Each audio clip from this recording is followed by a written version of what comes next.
All right, ladies and gentlemen, welcome back to the World Arena Podcast, aka the WOPcast. Today, Firas and I are here to go over this new update that we're getting, the second major update.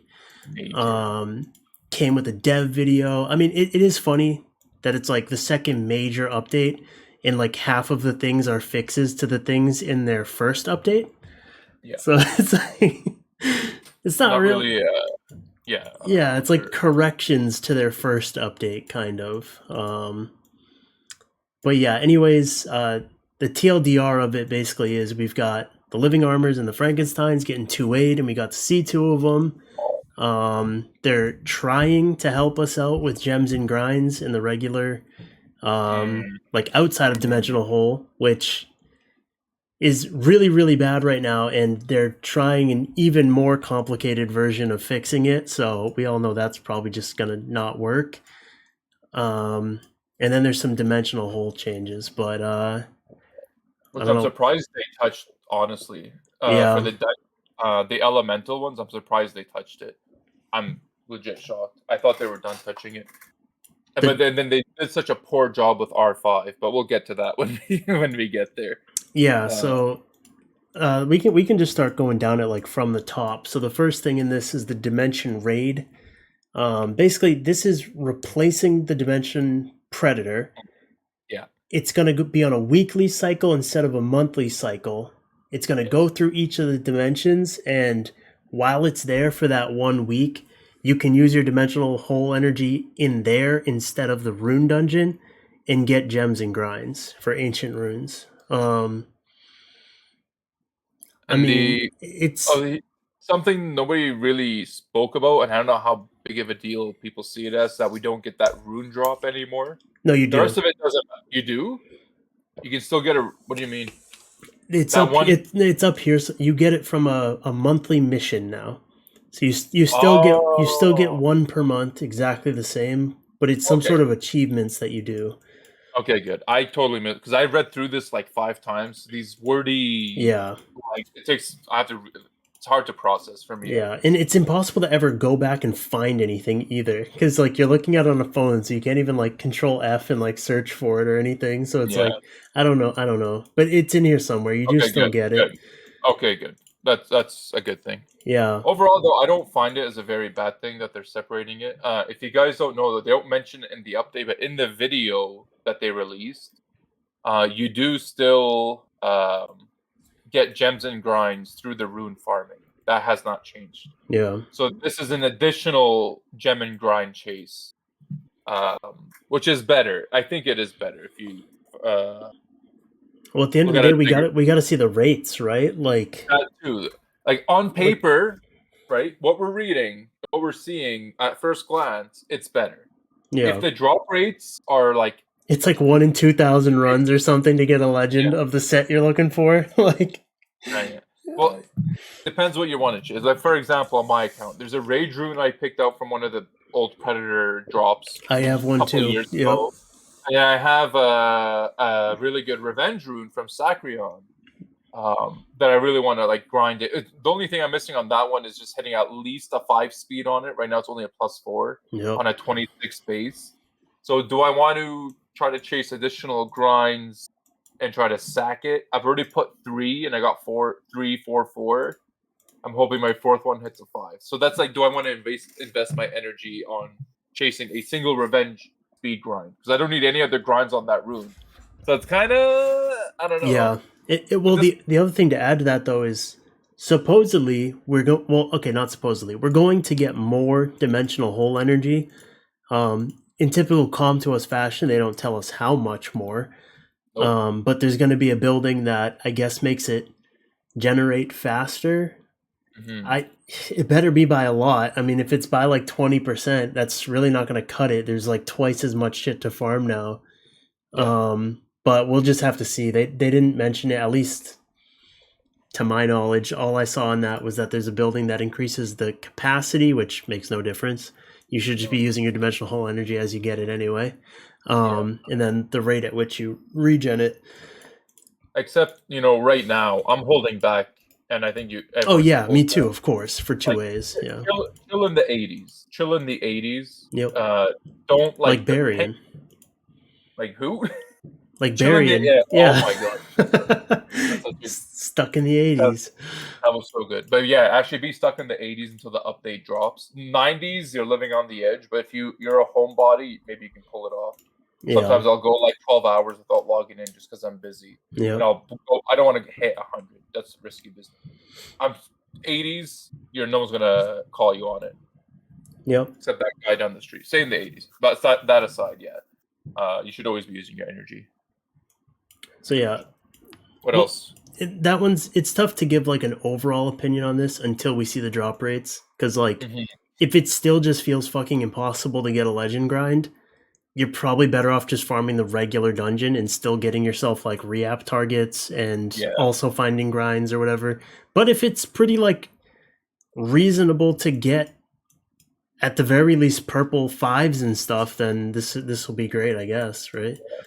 if the people, because remember, depends on what your view is on ancient runes. The way I see ancient runes, I don't need to hit max ancient stats to be satisfied with an Yeah, you ancient don't rune. need like 12s on every grind or anything like that.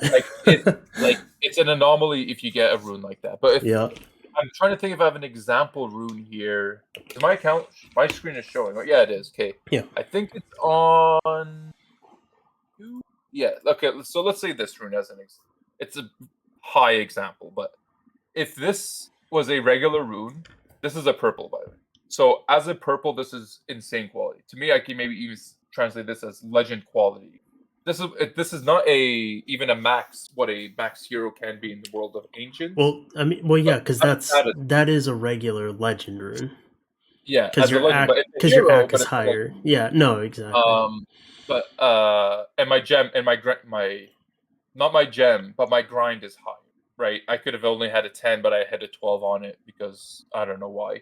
But what I'm getting at is like if I drop a hero rune in ancient and it stays hero quality, so if my grinds are only like +8 on my blues, I'm actually just chilling. I'm happy.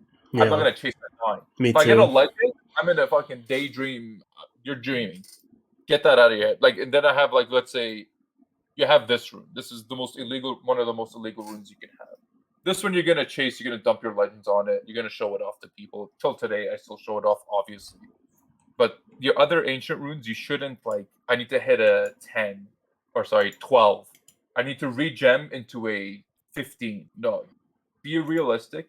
So if the purples are good, then I think the dungeon overall will be pretty good. But Yeah, that's all I'm even really after, because it's so hard. It's such a wide range, even on the grinds. Like my Vela's slot 3. Like I'm in Alunia just trying to get it better grinds, just in the HP defense category, because like up until yesterday, I finally got an 8 on defense, and my HP still has a +5. And I'm just yeah, like dumping grind after grind. It can roll up to 9, and I have 5 on everything. Like, oh and my god. you'd be okay with an 8 because an 8 And is already like at this insane. point, I'll take a 7 and go back to Calderon. And I'm just like, can it just not? I can't look at a fucking 5 anymore. Well, now But you have to wait until this update, I guess, and yeah, we'll see. Like, and that's like, and when I look at like, I just remembered I have like a couple other odd revenge runes, ancient revenge runes. I'm like, it'd be pretty cool if I grinded them. So like, this yeah, might I be have a really really good. good slot 2 Rage Rune that's has This is no the one. grinds on it. Like, this is the one I was talking about. I got really lucky with the gem and grind. Like, I'm not gonna chase the 13. Like, it's 11 on a regular rune. I'm satisfied. Like, I can't push for a 13. It's absurd until they fix how grinding and gemming works. So Yeah. you gotta learn when to fucking just stop. This is when I'm stopping, and then I'll try to get a 5 on it. And there's the other ancient runes everyone probably has laying around. But that's my little spiel on that. Yeah. So if it draws for pearls, like I was saying, this can be a very good update. So The pearl drops are good. Yes, yeah. go on. So next up is the 2As, which we already knew. They already told us that it's Frankenstein's and living armors, but they gave us 2 skill sets. Just so that they could show us ahead of time how lazy they are, so that Yeah. like we're not like too surprised when they come out all together. So Well, did you watch the video for this or no? no, I didn't even know You there should. was one, honestly. The concept art they had for both of them, the art team is so like, I mean, these miles Frankensteins ahead. look fucking awesome. These are like, Yeah, if these came out as like a dude, new Nat 5, I hold would on, spend $1,000 trying to hold get on. them. I want to show you concept. They look insane. That's a living armor. We'll skip living armor because I know Frankenstein concepts they had. Like, oh, I'm gonna screen share instead. Yeah, I mean, yeah, go ahead. Just replace your Dude, the Moo art. screen share Yeah, so that it stays in the same box. But yeah, the Franks look so fucking sick. look at like they were like attempting. Oh, They those have ones with the chains dangling is awesome on yeah. the left. Look at all of this that they messed around with. Motorcycle. What the hell's Yeah, going on? they showed a full screen. Look at this. This Tell- this is almost like this is weird. Like cuz this is like obviously that was never going to happen. So it's like did that person just need to fill a day? I Like don't they know, were but obviously not going this to is do cool. that. I actually like this one quite a bit. I think it's really cool. This almost I think disappoints me a little bit with what we ended up with. All they did was take his shirt off and make him more jacked. yeah, he looks like the Hulk now to Yeah, me. that's all they what the heck? They came up with all this stuff, drew it all out, and then they're like, let's just take his shirt off and make him bigger. The living armor. The art team is so far ahead, dude, of like everybody else in this in the comp duelist department. Yeah. Like they're like 6.9 miles ahead of everyone else. Then you look at the scales and like you see how what the art team does, right? How Yeah. they Well, like they're the only ones with different jobs style. that aren't like influenced by how much money can you make us. Like Yeah, the ones who have to design dungeons and stuff, which we'll talk about with the way that they're yeah, changing Rift of Worlds, but like it's like there's a gazillion solutions you could come up with, and then they just settle on the most blatant like cash grab version. But we'll talk about that after yeah. that. So we've got the The two art team. A's. Um, as usual, like the first skills, it's like here, keep the same first skill but get better activation rate. Like okay, whatever. It stuns a little bit more often now, which is fine. Like stunning is a good effect, but it's just kind of lazy. Obviously, they could do way more with that. For Silver, his second skill now is irresistible. It's the same exact skill, just irresistible. But then he chains it into a passive that says if you just hit something and it at the end of that turn it was defense broken, you do an additional hit into it for 3 hits. What? So if you S2, it automatically activates. Yeah, I know. That's what I'm saying. It's at the end of your hit, but it doesn't even have to be your S2. At the end of your hit, if you hit something and it ended its turn defense broken, you'll do your passive. Yeah. However, okay, you're reading it right. I think you're reading it right. yeah. They showed a video of it. Yeah, obviously the S2 also chains into it, but you could also defense break something with anything else and then S1 it, and Silver will send his S3 into it too. But they did this thing where they make his S2 irresistible, so it's like, great, you can make this super efficient build that has no accuracy because he has an irresistible skill. But what does the skill 3 do? It has a really good debuff in heal block that is not irresistible. So now it's like, it's such a weird situation because it's like, okay, so do I build accuracy on this unit that has an irresistible defense break, or do I just go damage and then just throw the heal block out the window and just say, yeah, I'm never landing that on a Rakuni or anything, you know? Yeah. So it's super weird, man. I hate. You just like you give it just a like let's say in the 20s times 3, you're not gonna land on a Rakuni. Like you need to be like we are deep in the 100 res meta right now. Like every game has 4 to 5 supports in it, somehow distributed across both teams.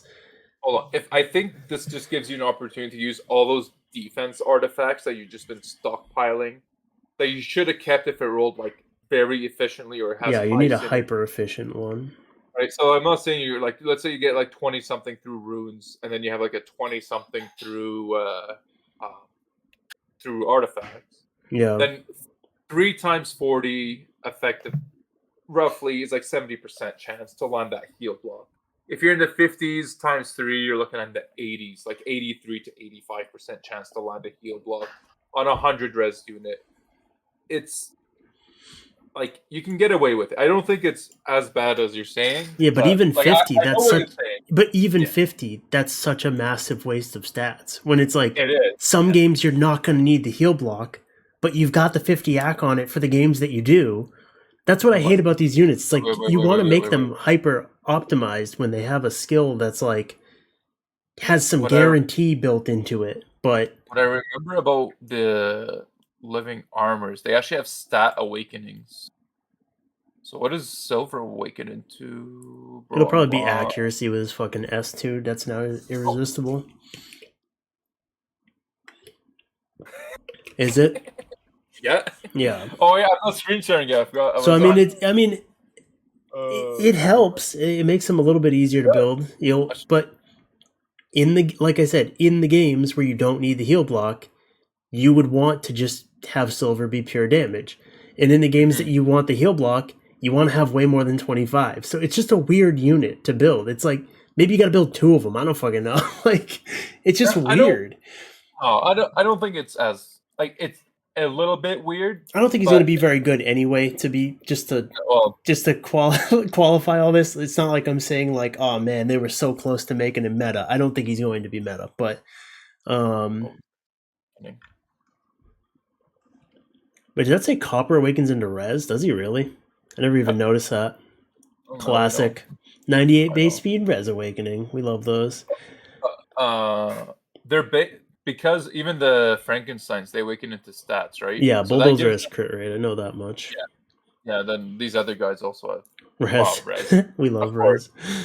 Oh, this guy, Crane's accuracy. Now that we can transition into Crane. Yeah. But it's good. This gives them high viability, right? Like, you remember all the other 2As. The majority of them get either a third skill or a leader skill. These guys, waking into stats, makes them a lot easier to use in RTA, unlike the other ones, aside from the obvious ones like Escher and whatever. Yeah. So, yeah, this next guy, Crane, I feel like they just completely dropped the ball on this particular unit. So, once again, super fucking weird unit. So, first skill, increased stun chance, yada yada. And he now, he now recovers HP by the damage dealt on his S1. Okay, so in order for any unit that has that type of effect, the only time you're ever getting meaningful damage out of that is if you're on crit damage. Like the only exception was like when Dominic was at his peak and the heal he was getting was off his ignore defense burst at the end. Every other unit that is like healing off of the damage that they did wants to be on crit damage. If you want to be on crit damage, you want to be on 100 crit rate, right? Yeah. His second skill is now just an AoE 100% chance to 1 turn provoke. I wouldn't assume it's 100% because look, through Awakening, it hits 75 on its own. Yeah, and now it's 75. 75, but we don't know what the Awakening, or sorry, the... I would imagine they're not going to keep it the same. It's probably we have examples of this, unfortunately. So when... not this guy. Who was it? Somebody has him. I'm trying to remember who had... It's one of the dogs, I feel like. Well, let's just say that this one's going to 100, because at the end of the day, the skill fucking sucks anyway. So it's like, this skill is so bad, you're never going to have the accuracy on this guy to actually do this if you want to be on fucking speed, crit damage, defense with 100 crit rate so that you're actually healing, and you want to have the accuracy that you want to have on an AoE skill. It's not possible, man. I'm trying to think of it as comparison with the other Wind Bruisers that we have right now, which is a very small pool. So you have Momo. He's fighting with Feng more than anything. And I was saying, Momo, Feng Yan. Dominic is off the list, unfortunately, because they gutted him like a fucking piece of shit for no good reason. Not that I have him. I just had this moron open. It doesn't even matter because you have what I can actually read is on your side. But they showed a video of him as well. And like, I think remember he gains flat speed from what I said. It's not. But yeah, okay. So Not a yeah, let's go over. Let's read his passive first. So currently, right now, what he does is your defense is increased by 25% for every beneficial effect, and your attack speed is increased by 25 for every harmful effect that you suffer. In addition, your attack bar increases by 20% each time you're granted with a beneficial or harmful effect, and the attack bar increase does not apply to the effects you receive at the start of the battle, which is fine, whatever. I mean, the speed gaining one, like, we're talking strictly from RTA perspective. I know someone out there is like a fucking siege mad scientist who's like looking at this like, oh my god, it's gonna be so broken, whatever. From an RTA perspective, most of your units aren't just like accumulating 3, 4, 5 harmful effects to actually get like a ton of speed. Like, you might get a stun on you, and then you'll get 25 speed. You'll get out of that stun quicker. Maybe you get a defense break on you, which it's like, okay, now you get 25 speed, but you're also fucking defense broken, so you're probably about to die. Yeah. On a defense scaler, it's pretty bad. Outside of that, you're really not taking all that many debuffs to the face to really like go crazy with that speed gain. I'm wondering if this is maybe the intention to like how Gui is as she gains bar to interrupt. This guy will also be gaining bar to interrupt. So theoretically, like he doesn't have a strip obviously to do something. But if he like let's say in the more CP situation, the thing is everyone runs will. It's hard to. But even then, more CP, they can't debuff you. The only debuff you're gonna taking more CP to the face is Moore's Despair Stun. And if you're Despair Stunned, what the fuck do you care if you cut? Yeah, it's because the CP's S3ing you, which is no debuff, and the Moore is S2ing you, which is no debuff. So you're just taking all the chin. I think this is more of a siege unit. The more I'm trying to think of practicality, it's killing me to think about just because you're like it's. And you look at 98 base speed too, and you're like, how do I build this, man? Like, what's Feng Yen's base? Yeah, but Feng just gains unconditional bar constantly every time he's touched. There's no like any AoE that touches Feng, he's getting bar. He doesn't have to get debuffed to get it, you know? I don't think it's that bad of a unit. This is definitely more of a siege unit than like I'm sure we'll see him in RTA anyway. Like if you wanted to win Bruiser, I don't think he's down bad. But how lazy is this though? Like they looked at this skill 2 and are like, you know what makes this skill 2 worthwhile? If it has 25% more activation rate. It's not. Here's the thing. We don't know. It might be. It's exactly. It could be 0. Yeah, that's true too. Right? But it's like give him self defense buff. Give him self counter attack. Like do something. Give him threat state instead of taunt, and then give him something with that. Like this cannot. It took them 6 months to come up with Frankenstein 2As. And you came up with increase it by 25%. That makes no sense. Like, give it something else. It's like one of the worst skills ever. Across all units in Summer's Wars, one of the worst skills ever. Give it something else. Something they have been consistent with, though, is how bad they are at this. That, and the unit they show is typically not the best one either. But it's weird in this situation because you mean to tell me they're going to give Tractor something cooler on that taunt skill? They would never. The fucking community would shit their pants. Like, I can see it. If any of them were going to get a cool addition to the S2, it was going to be this guy, and he didn't. He heals now is what's changing on that. 27 of the damage still. Each attack has a 45%. Yeah, 45. Which is what it is now. What it is now. But but we don't know what they're going to skill up into. I don't know, Wait, does he not attack an extra time? They got rid of the 3rd hit on the skill. I think that's just I don't think there's no way they legitimately nerfed Crane. I don't think no, there's no way. They're consistent also with shitting the bed in texting or their text. There's no way they remove that 3rd hit. No way. No way. No. Bro, could you imagine if these come out and it's like, oh, if you want to try Bulldozer, you should actually just leave him un-2A'd so that you have a third hit on the S1.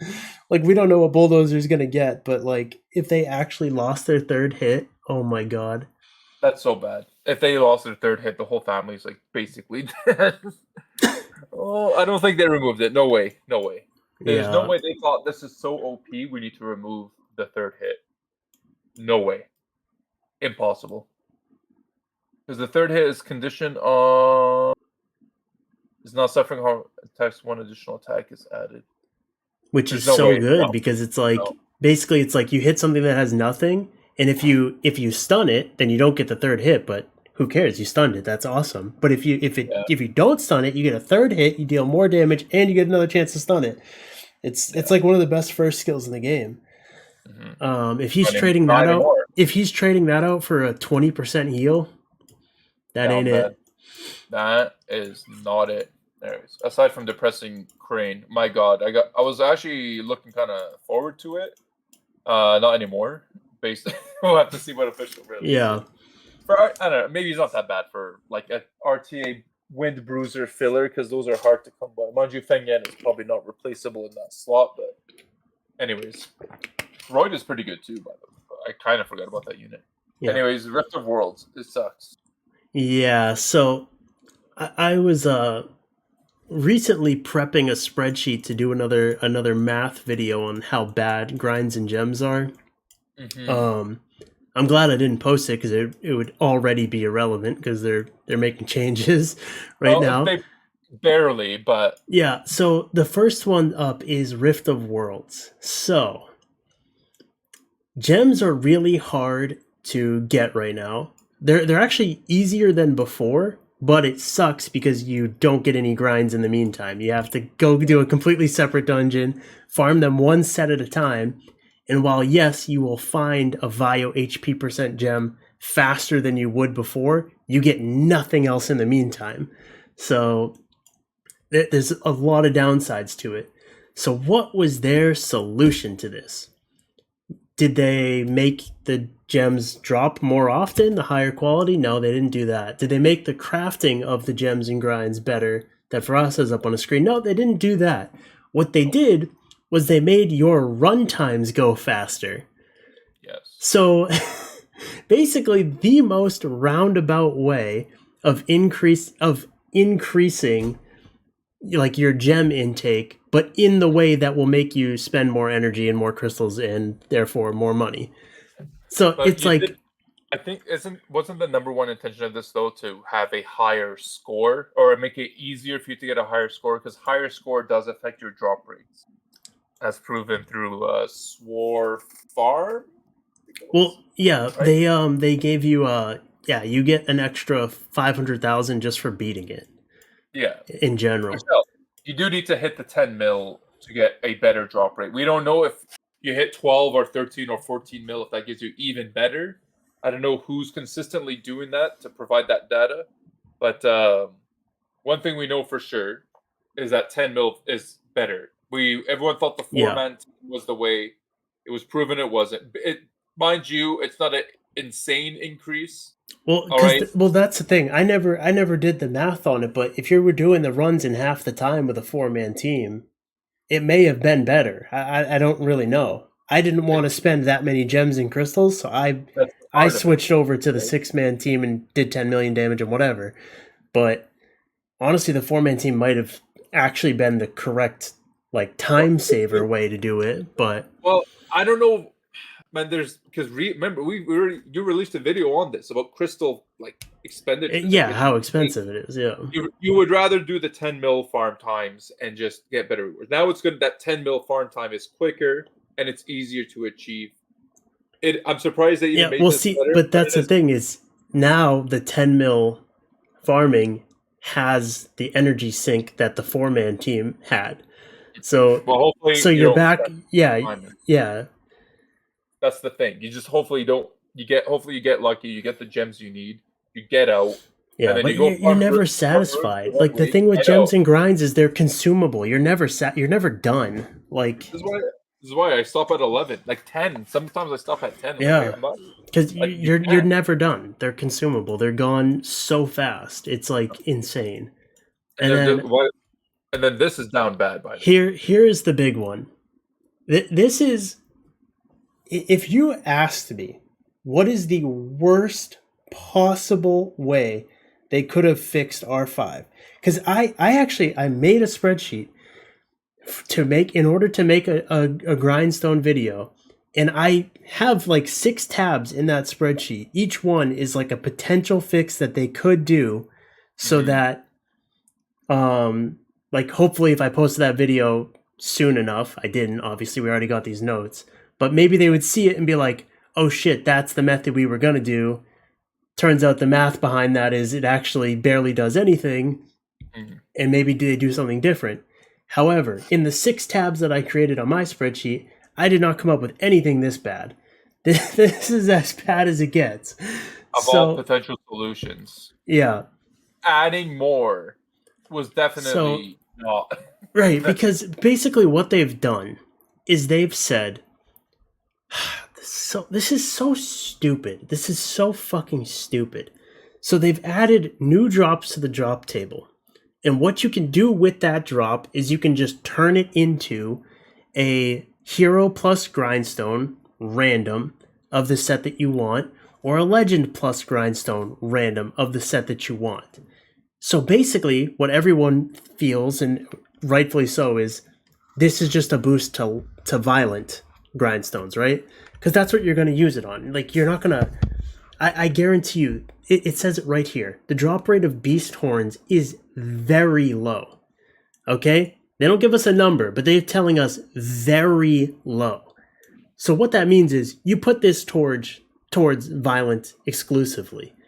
But now it's like, if you are looking for that random, I need a +5 to my Nemesis rune. I rolled a good ass Nemesis rune. It needs a +5.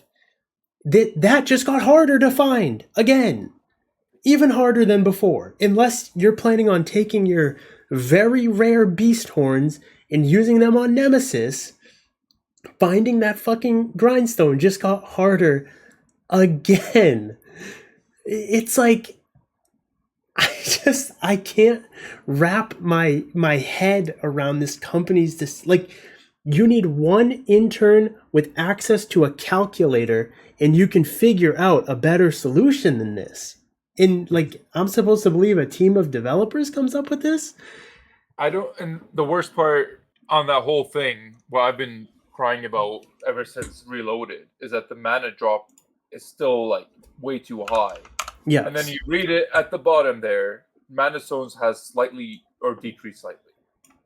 Yeah, so right, I'm gonna open my grindstone hell spreadsheet real quick. You guys can't see it, but just to give you guys an idea. So currently, looking for a specific +5 grind will take you on average 8,833, actually basically 34 rounded up runs. That's how many R5 runs it's going to take you. 8,834. Okay? If they had removed mana altogether, all that would drop it down to is 7,631. Still a fucking absurd amount of runs required. And that's removing mana completely. All they've done is reduce the drop rate of mana and then add more things. I'm going to fix this spreadsheet after this comes out and Swarfarm gets some real numbers, and then I'll make a video, and I would not be surprised if it got even worse again, man. It has. Of course it's going to get worse. Like, this can only account... It's going to get better for violent only, right? Because if we just consider that you're going to put all these towards violent like you should, then violent only is actually going to get better, because you basically just have this extra thing dropping that is equivalent to a violent. Even if it's like a super low drop rate, you add that right into the violent drop rate, because that's what you're going to turn it into, and violent only gets better. But everything else gets worse. The other fucking 20, I think there's 22 sets that are now in R5. All the 21 other ones get worse. So But you can like World Runes and Swift Runes. You can still people are gonna chase grinds for that yeah, too. That's but there's still like I think yeah. there's either 22 or 23 sets in there, and it's like Yeah. even if you say there's 4 different sets that you could reasonably use a beast horn on, like And this is bullshit if you can't craft intangible with it. By the way, yeah, because intangible I grinds did. right now, if you guys don't know, are currently dropping at a 1% chance. That's just Woohoo! to that's just for the grindstone that appears in your screen to be intangible. It could still be blue. At 23, it's actually Yeah, 23 sets in there. yeah, 23. Okay, so I have to yeah, double with check. the reason why 22 was stuck in my head is because I think I did my sheet based on 22 because intangible doesn't drop at an equal rate. It's at Yeah. 1% instead of the other ones are at Oh, like 4.5. But mhm. yeah, it's so bad, man. I mean, intangible drop rate now that this is added in there, intangible is probably like 0.7% chance to get a grind, and it can still be blue. I don't know. I And if you mean, can't it's craft it, it's even worse. yeah, Like, let me show you guys. Let me show you guys quick because I haven't used any. I haven't dropped it in. No, I had it open. This is it. This is my intangible collection. yeah, I cannot tell you how much energy I have dumped. The only thing I have used because I only have one intangible rune. While prepping for SWC, like I was just doing R5. The best thing you can do when you're like prepping for it's not like try chase runes. It's min maxing your runes. Min maxing what you have. They're trying to get at least 7 on everything and hopefully higher and make sure your speeds are max, blah blah blah. Your gem accuracy, blah blah blah blah blah. This is my collection of intangibles with all that farming I did. The only thing I sold was flat defense and flat attack yeah, for non legends. So, and the only ones I've used those purple defense percent and a legend speed grind, because that's what the one rune I have for intangible that's worth grinding. And I even hit a 7 on it, by the way. I don't know how many, and I used 3. I only got 1 legend intangible, and I used 2 memorials to get a 4 4 4 4 4. yep, 4 4 4 4 4 4. And I think I don't even know what I used for that defense. So this is the only rune I've grinded, right? I threw a purple in there or a blue, whatever I use in there. Okay, you can see this is my entire intangible collection, right? Okay, now I go to this is what I farmed. How much crystals and energy? At least I'm well over 10,000 crystals. I can tell you that with full confidence. well, yeah, that's Ten like eight. thousand That's like eight crystals, days. right? That's I can. nothing. I was doing like it's even more than that. Then now I'm thinking about it. It's gonna be more, but at the end of the day, I'll it's go for like free energy. Like this is free energy plus all the crystals. This is probably actually closer to 20,000, more so than 10,000. This is my intangible collection. Enjoy it. Like yeah. In the fix that I had for R5 that I was gonna present in my video was partially getting the team up sets back out of there. Basically, there's nothing you can do to the drop rates to make it better than it was before if the team up sets stay in there. Like yeah. you just can't add that many sets into a dungeon. Like you just can't do it. It just crushes the drop rates like no matter what you do. So my fix on top of getting those out of there, but I still wanted to buff R5 because R5 before reloaded sucked. We miss it because it was better than it is now, but it Yeah. sucked then. We wanted it buffed then, and we got it massively downgraded instead. But either way, another part of my fix for that was personally for intangibles, I think you get the rune so infrequently, you get them from every dungeon. I think you should be able to use any type of grindstone on it. If you want to use a fucking endure speed grind on your intangible rune, you should be able to. Because it's a rune. It's Yeah. a rune that is every rune. It drops in every dungeon now.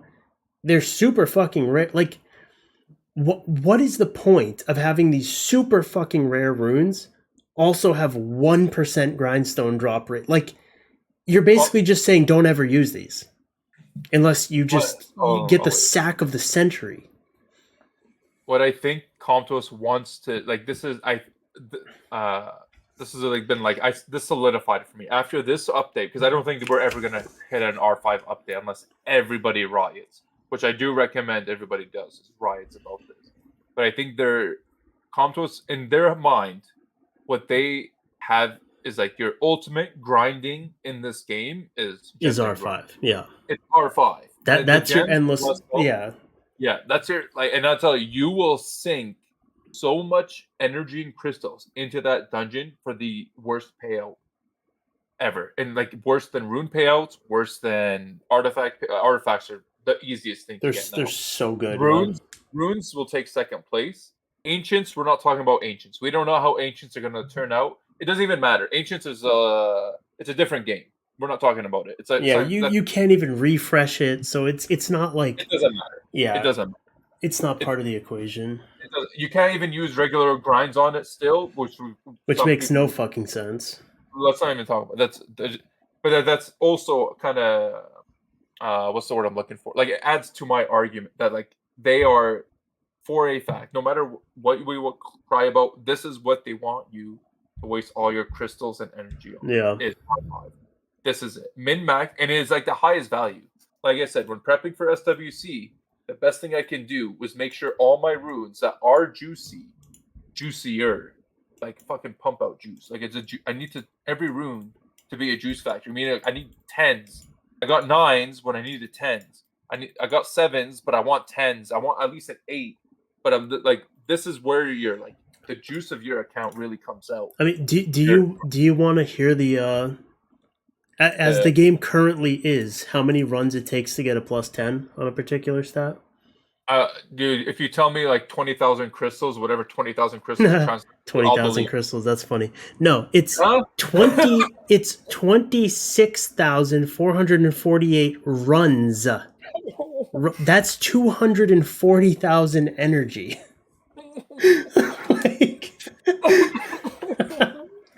I mean, like, what are we talking about here? Like, okay, guys. Okay, hold on. If you convert that to crystals, just one more thing. If you convert that to crystals, that's 71,000 crystals. If you were to do it, yeah. Okay, guys. Listen. First things first. We do legit need to bitch to come to us about mana total separation from a drop. You should not have a 9 energy gone to a mana drop, a pure mana drop. Yeah, not like a blue makes no fucking sense. That you sell into mana. No. I'm talking about a pure mana drop. I don't care if it's quadruple what a blue grind sells for. Yep. Not 9 energy, and fun fact for anybody who doesn't know, R5 doesn't drop energy. Dragons, giants, all those dungeons, they drop you energy back. The cost of a dragon's run isn't actually 8, because you get energy back from killing the mobs. Like if you were to manual giants right now, as you kill the mobs, they'll drop mana and energy, and you could click to pick it. You could click to pick it up. Yeah, exactly, and crystals. I'll show you right here. But R5 does not do that. You get no mana kickback from R5.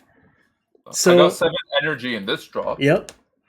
So it's a full-on 9 energy for R5, no kickback. You see how my mana is separate from my drops? Yep. Pretty good. Yeah. Pretty good. Right? What do you think? You think they should do that for R5? Okay, so back to what I was saying. No, I think the protest for R5 has to continue. Unless you're in SWC, you do not do R5. Yeah. This needs to be adjusted to a reasonable. I don't care. This can remain their ultimate end goal for all players to like waste their life into, but it needs to be semi-reasonable. You can't. I can't even recommend to you guys to just hit a 7 and stop grinding it. Yeah. Don't even bother trying to hit a legend grind and just even hope for an 8%. It's such a waste of your resources that take forever to drop. The best place to get your grinds right now is lab. Do your lab every fucking day. If you're like desperate for grinds, do lab, don't do R5. It's a insane energy sink. I'm telling you from very recent experience how bad it is. And how bad it's going to be still. It's maybe if this does improve, it is maybe by 2%. Let me just that's a random ass number I'm pulling out of my ass. 2% better. Does 2% better justify you farming it? Absolutely not. It's such a waste of time. If you want to waste your money, your energy, artifact. You want to get gems and grinds, do lab. That's it. Don't. Nobody should be doing R5 until they fix it, unless you are in a tournament, aka SWC. Yeah, and I'm pretty sure also aren't they also making R5 a little bit faster too? I thought I saw that You the can boss's technically do more jump mini has a runs. shorter animation. What? You mean on the groggy state? But I don't think they were I doing that for thought there was R5. something for R5 about the stage where he jumps up. I thought they're making that animation faster. Like, didn't you have math done for the comparison of just buying immemorials in comparison to farming? How much? Well, How it's hard because we don't have the actual drop rates of before drop? immemorial packs. But the thing is if you were to buy an immemorial pack for $30 and hit just say like a +5, that saves you 23,852 energy. Or sorry, There you go. crystals. Like Crystals. that's the kind of Crystals. comparison. Crystals. Yeah. Which is So you buy one $30 pack and get a 5 and you save 23,850 crystals. Like that's it, that's unmatched. And the even thing if is, like that's let's say you round it down to like just 20,000. Like, do you need to hear more than that? Let's say it wasn't that exact of a number. Let's just round it like minus 3,000 to be, let's say, you 20,000. Does that? yeah, I mean nothing competes with that. Like that's like it's just so stupid because like if you buy reaps, right, you're super unlikely to even hit a triple. But even if you do, a triple doesn't cost anywhere near that in crystals from Abyss Hard. Like you get a triple from Abyss Hard like once a week in like under 5,000 crystals. Like it's not even like they're not even in the same stratosphere of value, like re-app packs versus immemorial packs anymore, because R5 is so fucking bad. If they change R5, then that whole equation changes. That's based solely on just how fucking bad R5 is. But you know, I do have like a theory though, like these gacha games never last.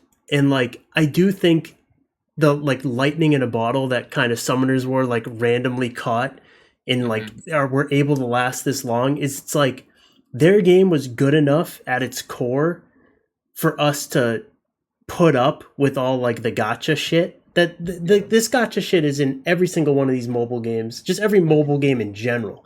And most of those games never last because the core gameplay behind it is just shit. And you know, you do the gacha thing, you realize how much money you're spending, and then you're like, but this game's not even that fun, so then you fucking quit. Yeah. I think this game is like reaching like a critical mass of like the gacha shit is getting really fucking oppressive.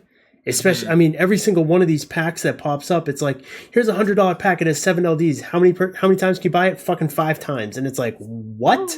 Like, what do you mean 5 times? What the hell? And but Yeah. I also feel like the gameplay is deteriorating. Like most people are having a pretty fucking bad time in RTA right now, and it's like a lot of people can be like, oh well, it was the last balance patch they fucking made. Like 4 of the top 10 LD5s in win rate right now were on last patch getting buffed. Pater, Laura's the highest, Wedgeot, and Julian are all in the top 10 for LD5s right. Yeah, he's higher than Julian. He's higher than Julian? For win rate. He's not pick rate because he's a counter pick, but yeah, but it's I'm just nobody takes Pater against me. It blows my mind. Yeah, okay, cool. And so it's like, but so then you think about it, you're like, okay, so should they stop buffing LDs? And it's like, well, that doesn't make any sense. Everybody who has a bad LD right now is asking for their LD to be buffed. So they did what we're asking for, and it fucking ruined the meta. It's like, are they just in an impossible situation? Like, what are they supposed to do?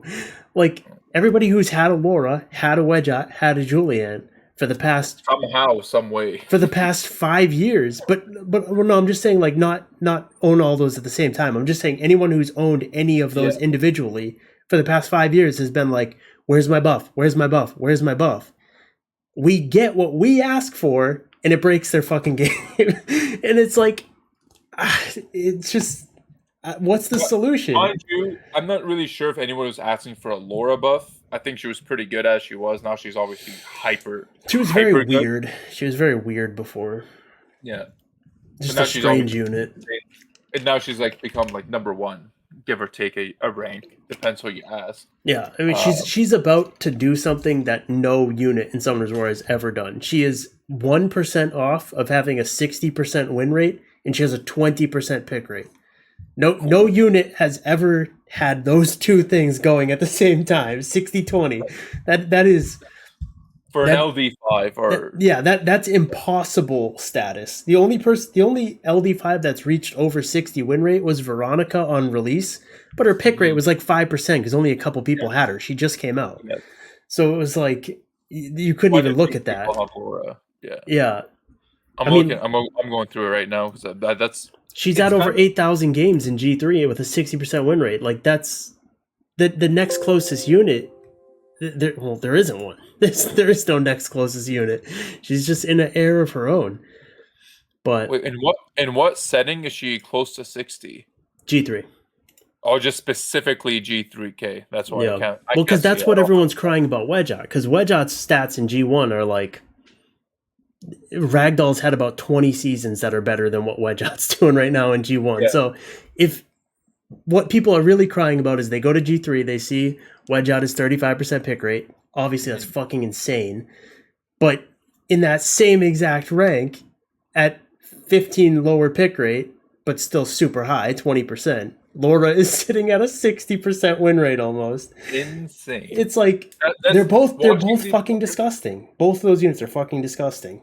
But possibly the worst comparison ever. But like watching Laura climb, like and Wedja and Julianne, but like mainly Laura climb these high numbers. It's like reminding me of when COVID first hit, and there used to be this site on YouTube that tracked these numbers, like watching it just skyrocket, and the Earth is in an insane pandemic. Yeah, that's reminding me. That's what Laura's reminding me of right now. But I think I it's really interesting though, because I've been thinking about like why this is happening too, and it's like, in my opinion, the reason why those two specifically, because we've had LD buffs before, it happens pretty frequently. Mm-hmm. But the thing is, both of those are supports.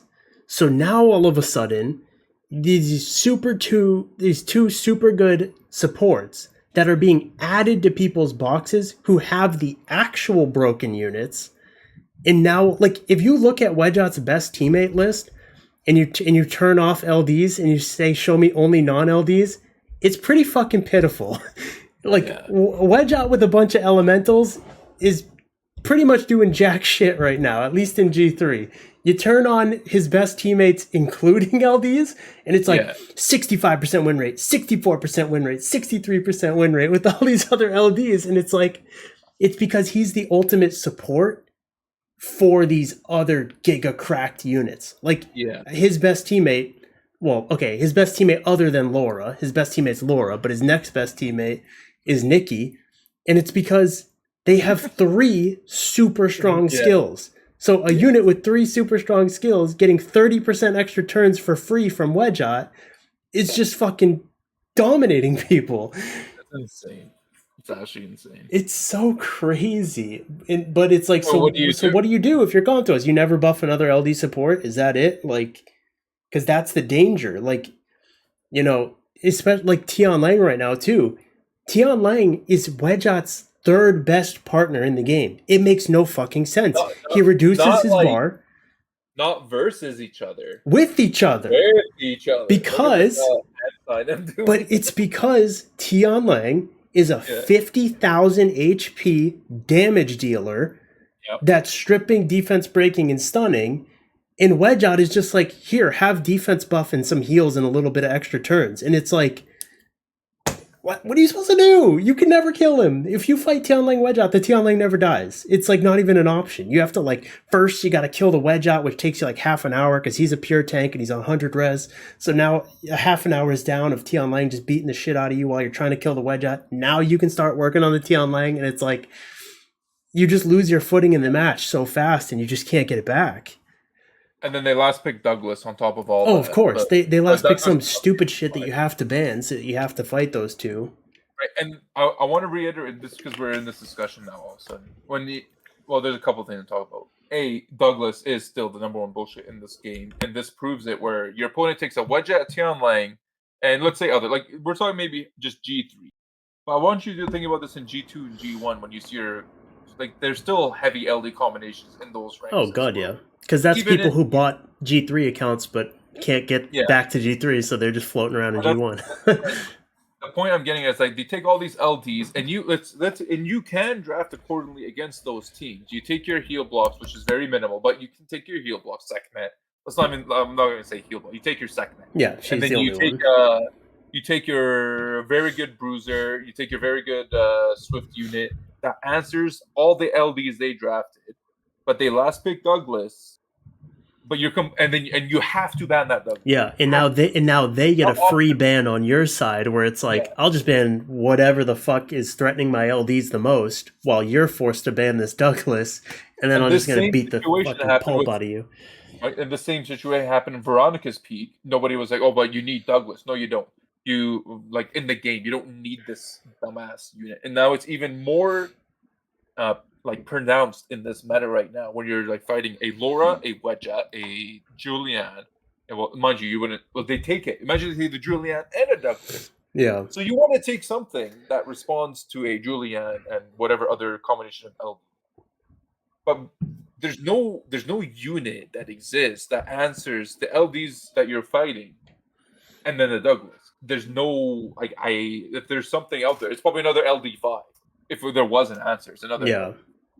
If you could say Sean or something, but it's not fair. We don't have Sean. It's like yeah.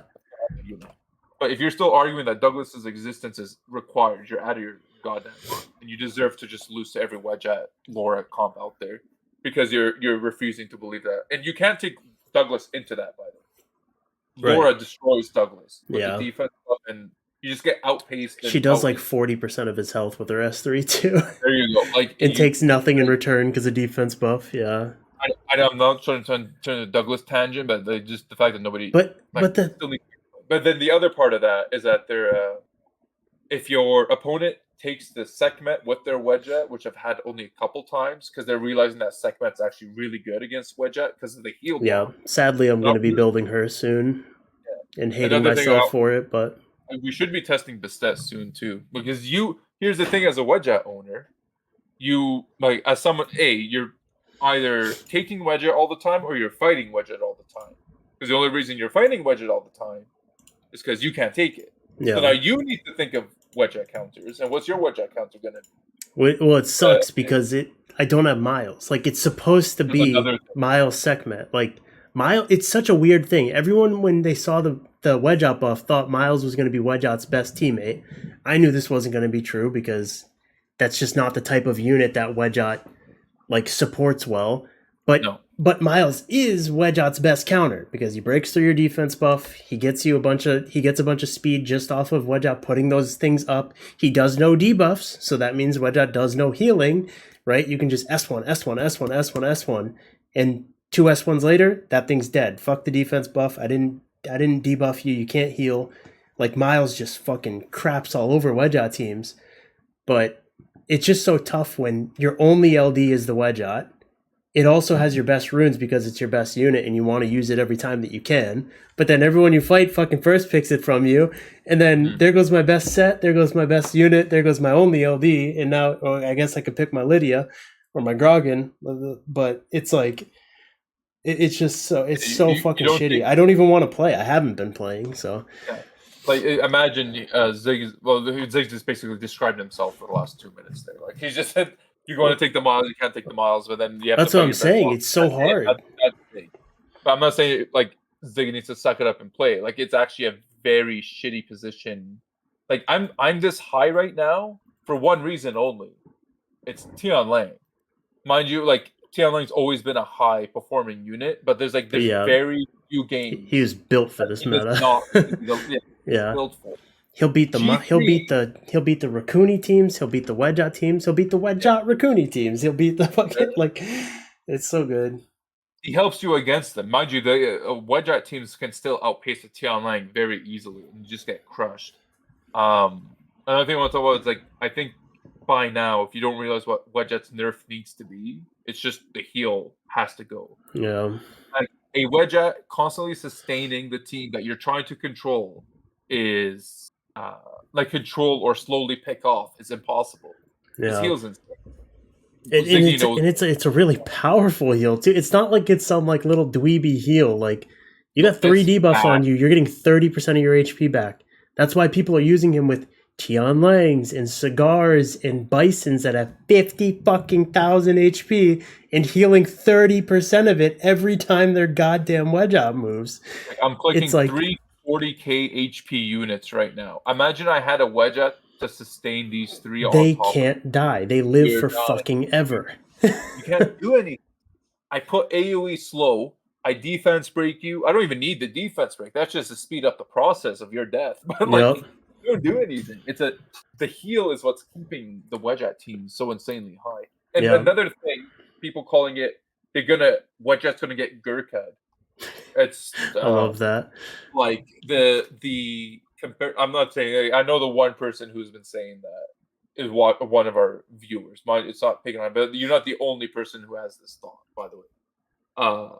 Their comparison of a Wedgeat and a Gurkha. And it's like you can't even Gurkha Wedgeat. Like, Gurkha, it's like the worst nerf they've ever done, because they took this unit and they said, "What's your purpose? Soloing teams? Okay, removed." And it's like, so now he's just left with like, okay, I have nothing left. Like, what Douglas is mine.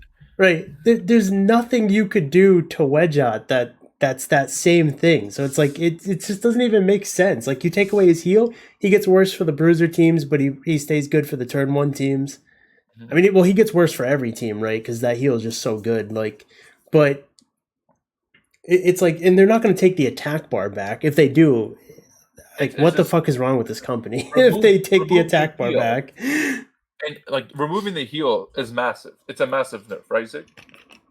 Yeah, I mean, okay, but 90% of the teams that are using him right now just can't anymore. He goes back to storage.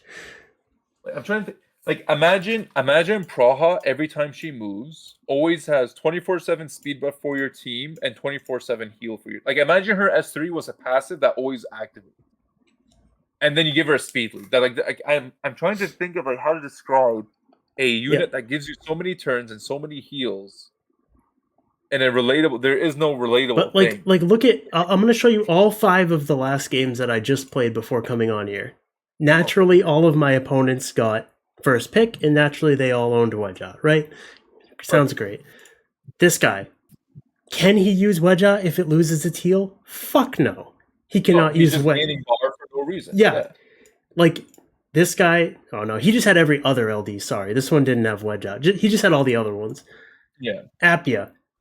This team is a little bit more aggressive, but against what I tried to use in response, if Wedgeat is not, Wedgeat's the sole healer here. If Wedgeat is not here, then these 3, they'll do their thing. But I lost. I banned Laura, and then I couldn't solo because Wedgeat just kept healing shit. This same game, once again, Wedgeat, Laura, Tian Lang. If Wedgeat's not healing this team, there's nothing. There's no substance. Like, it's just going to lose. It's like running. And this should have lost anyways. I even sent this in guild chat. I was like, this is officially the worst draft I've ever lost to in my life. Like I wanted to just quit. Like, there's no substance to this team at all. It does nothing. It did nothing, and it just won anyway. Yeah, like, without the heal. Well, if you just ban the Wedgeat. Like, I banned Laura in this, and I just lost because Tianlang is basically Okeanos with a strip, just stunning fucking everything on my team. I wish mine would do that. Procking every turn. But it's just, and then charge. There's something in the coding. Okay. Hold on, Charge is memeing. Though. Yeah, but there's something in the coding. Charge and I play at the same time every single night. I have not got first pick against this man in like 2 weeks. I don't know what the fuck is going on. It's driving me nuts. Thankfully, I Purgatory. sacked the shit out of him in that game, and it was fine anyway. Oh, But he loves stacking.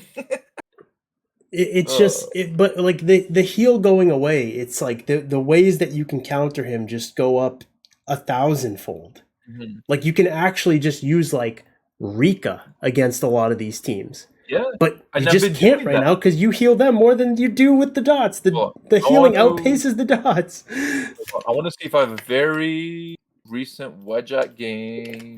I swear I did it on stream very recently. Was it this one?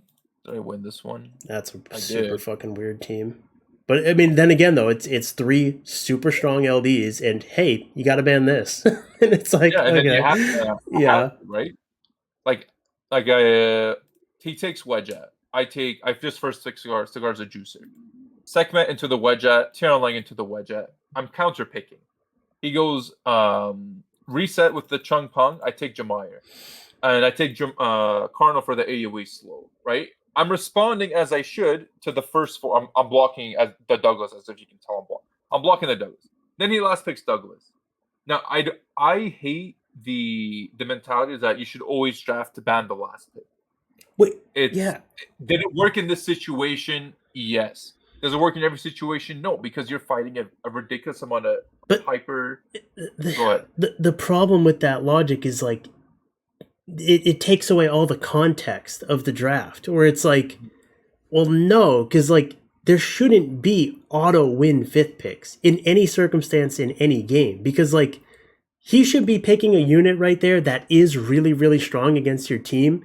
But you, as the other player, should still have the option to ban other things. Like Yeah. there should be at least some thought process to the draft where it's like, okay, can I deal with that? Like if that was Fire Monkey was gonna be could be fairly difficult for you to deal with, but at least Yeah. it presents you the option of like, well, I don't auto lose to it, so I could potentially get rid of the speed leader, potentially get rid of the booster and Yanhong or something. But Douglas just removes all of that. It's just like, oh, I just have to click on that because Yeah. And my this is why I hate 130 people effective HP complaining units about. will lose. That's exactly the like that's gone from it. Because what do you need to think about with a Douglas draft?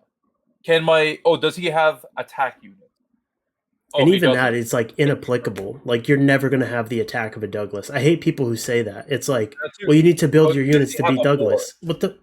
Mind you, even if I had a more here, then 80% of the players still take a Douglas because it's become that like dumb of a unit. No matter where how good your more is, it's going to have like 1,000 more attack.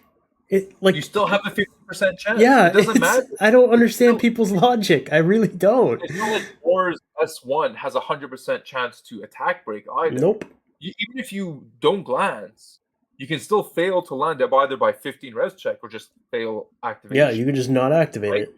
So that's why like people will still and then the worst part of all this, and like let's say Fire Monkey is like my favorite example of this. People complain about Fire Monkey. The runes that a Fire Monkey require in comparison to a Douglas is like, I don't want to exaggerate and say tenfold, but it's really like, let's say, let me undersell it at fivefold. Like you need 5 times better runes on a Fire Monkey to be placed in a draft. Where like even if this guy like a Fire Monkey is actually a legit last pick against me, if he took Fire Monkey, I would actually think, okay, now I can alleviate one of these insane LD5s, and the Chung Pong, mind you, is basically LD5 quality. I can think about removing one of those, and hopefully my draft does better. But now I'm forced, absolutely forced, to ban this Douglas. That's dog shit Yeah, draft. and outside of picking a more, there's nothing that would have synergized with your team that would have like protected you from Douglas last pick. No, Like no, there's nothing. it pretty Like I much could would have had to have been like you swap Jamayer for more, and so there's your speed lead and your more. But then he's gonna pick the Douglas anyway, and now you got to play the fucking mind game of is he banning a more or is he banning I something wouldn't like? even honestly. The amount of shit Douglas drafters get away with, I wouldn't even anticipate he bans the more. I would still just ban the Douglas. Yeah, It doesn't matter. Or sorry, I don't care that I wouldn't even anticipate him leaving it. I'm just gonna assume he's gonna take his chances because that's the mentality of Douglas drafters. yeah. This is why you'll never see me draft a Douglas. It's such a degenerate thing to do in this entire game. It's more degenerate than R5 farming. Yeah. But I was starting to like think the other day though, because like, man, this meta just feels so fucking weird. Like the amount of units in this game right now that are doing so much with 50 fucking thousand HP is so insane. Like, it, I don't know. As I'm going through these drafts, like I'll build like all these different like random units, and I'm like, dude, if my unit doesn't have like 250,000 effective HP, it feels unpickable. It's like Yeah. I'm gonna miss. Like if I want to go my Daphnis, I'm like, I'm just gonna miss, and I probably won't kill a Cardinal or a Tianlang anyways, even if I fucking land on them because they just have an ungodly amount of health. And then the clap back that I get from them, they do just as much damage as I do, but they're a pure tank. I'm a fucking Daphnis, and they're a pure tank, and they do just as much damage as I do. And it's so like, Additional damage, baby. it's just, That's what it is.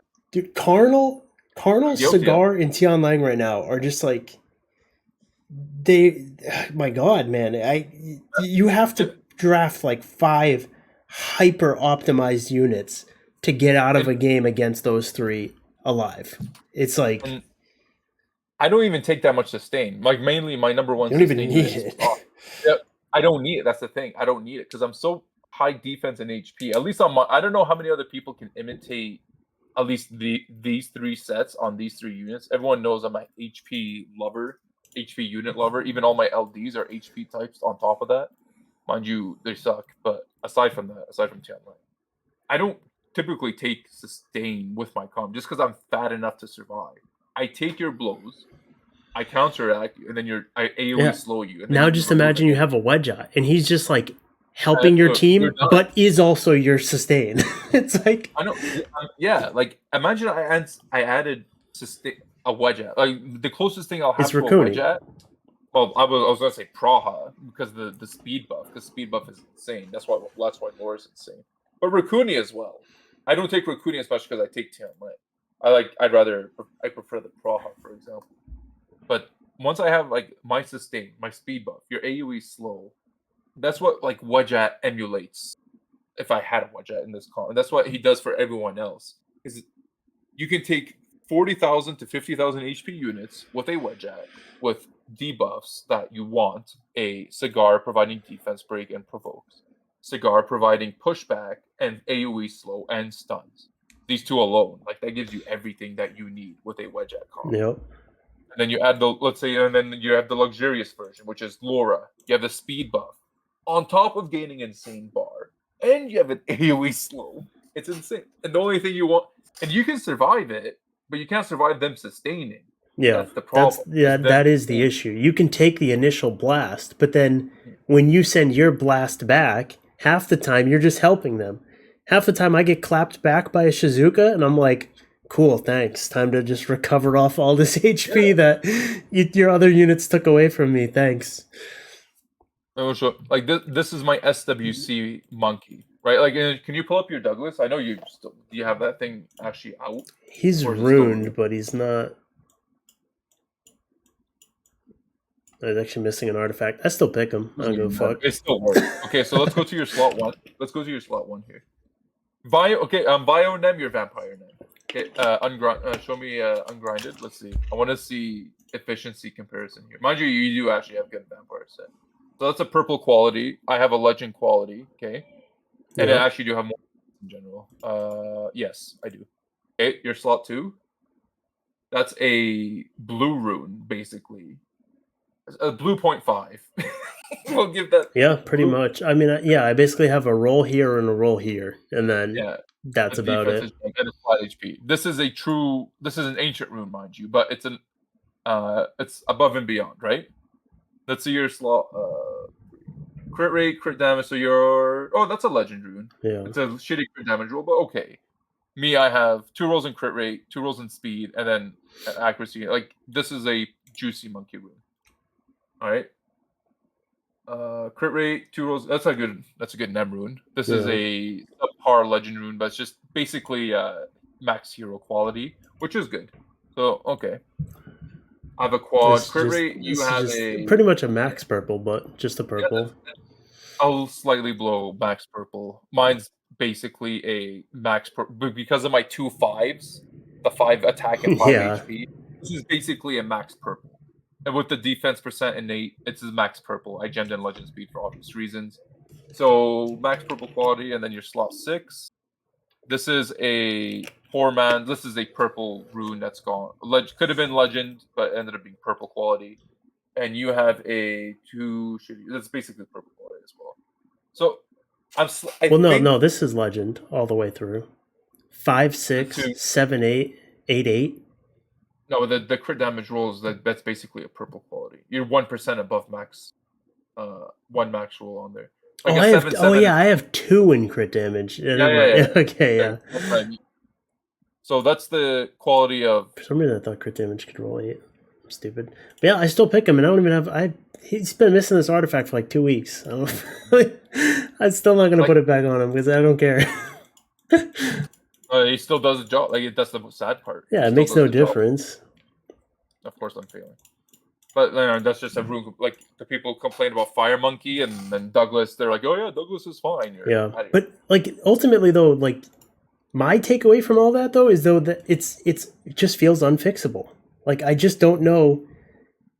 Like even Raccoony right now, like he's so fucking good, but to me, it's like the problem's not the Raccoony. It's the fact that he's fucking cleansing and healing a Camilla who has 500,000 effective HP and is like that's a real number. Like when you factor in Camilla's damage reduction and you put an actual 300k effective HP set on her and then have her damage reduction, she's a literal 500,000 effective HP unit that Raccoony is just healing and cleansing, and here, take an extra turn and use your 1-turn skill, your 1-turn cooldown skill again and again and again. And it's like, it's how do you fix that? Like, do you just never buff another support ever again because people are just going to combine it with these giga tanks that deal 1 million damage? Like, I should actually be using a lot more Camilla than I do. To be honest. Fucking Fire Monkey King, you can crank him up to. You can just completely forget attack as a substat. Yeah. Just completely forget it. Crank him up. All full crit rate, crit damage, defense, speed, HP. Get it all. Just grab it all. And then halfway through the game, he's dealing 30,000 damage on a defense broken unit whenever he wants. And it's like... that's what this monkey is. And he's healing himself, too, in the process. Because why the fuck not, right? Why not? So it's just... I don't know what the solution is. They're just... And I mean, I don't think they give a shit, right? It makes no difference to them. Off the table now, right? Unless one of these 2 ways all of a sudden start becoming Oblivion, which would be super cool. But guess what? The 2 ways are also tanks. Like they can only make this situation worse. If they are actually good, we just get more good tanks. For the record, I don't mind the Bruiser meta. I just want to be clear, but it's. I just hate the way it feels. I hate the way it feels when I'm just like, oh, I can make this cool unit. It's like, oh, but it's kind of squishy because it needs crit rate and crit damage, and it doesn't have some broken ass passive. So now it's like, am I ever gonna pick this? Am I gonna seriously fight Shizuka, Karnal, Jamair, and use a unit that has 20k HP, like a Wind Cassandra or something? Her kit is so good. How the fuck do you pick a unit with 20k HP? Like, you just can't. You miss one fucking thing, and she loses her life. And like in the Zig's comparison to me, because I'm fat as fuck, he's fast as fuck, but he's also not tanky as fuck. So when he's like thinking about he has to compete against a player like me, I'm in the 180s and I'm 40k. Yeah, I never win. I lose every time. Right? And then his units now need to be faster than me because I have strips and control. So he needs to be faster than me and 100 crit rate and have enough damage to.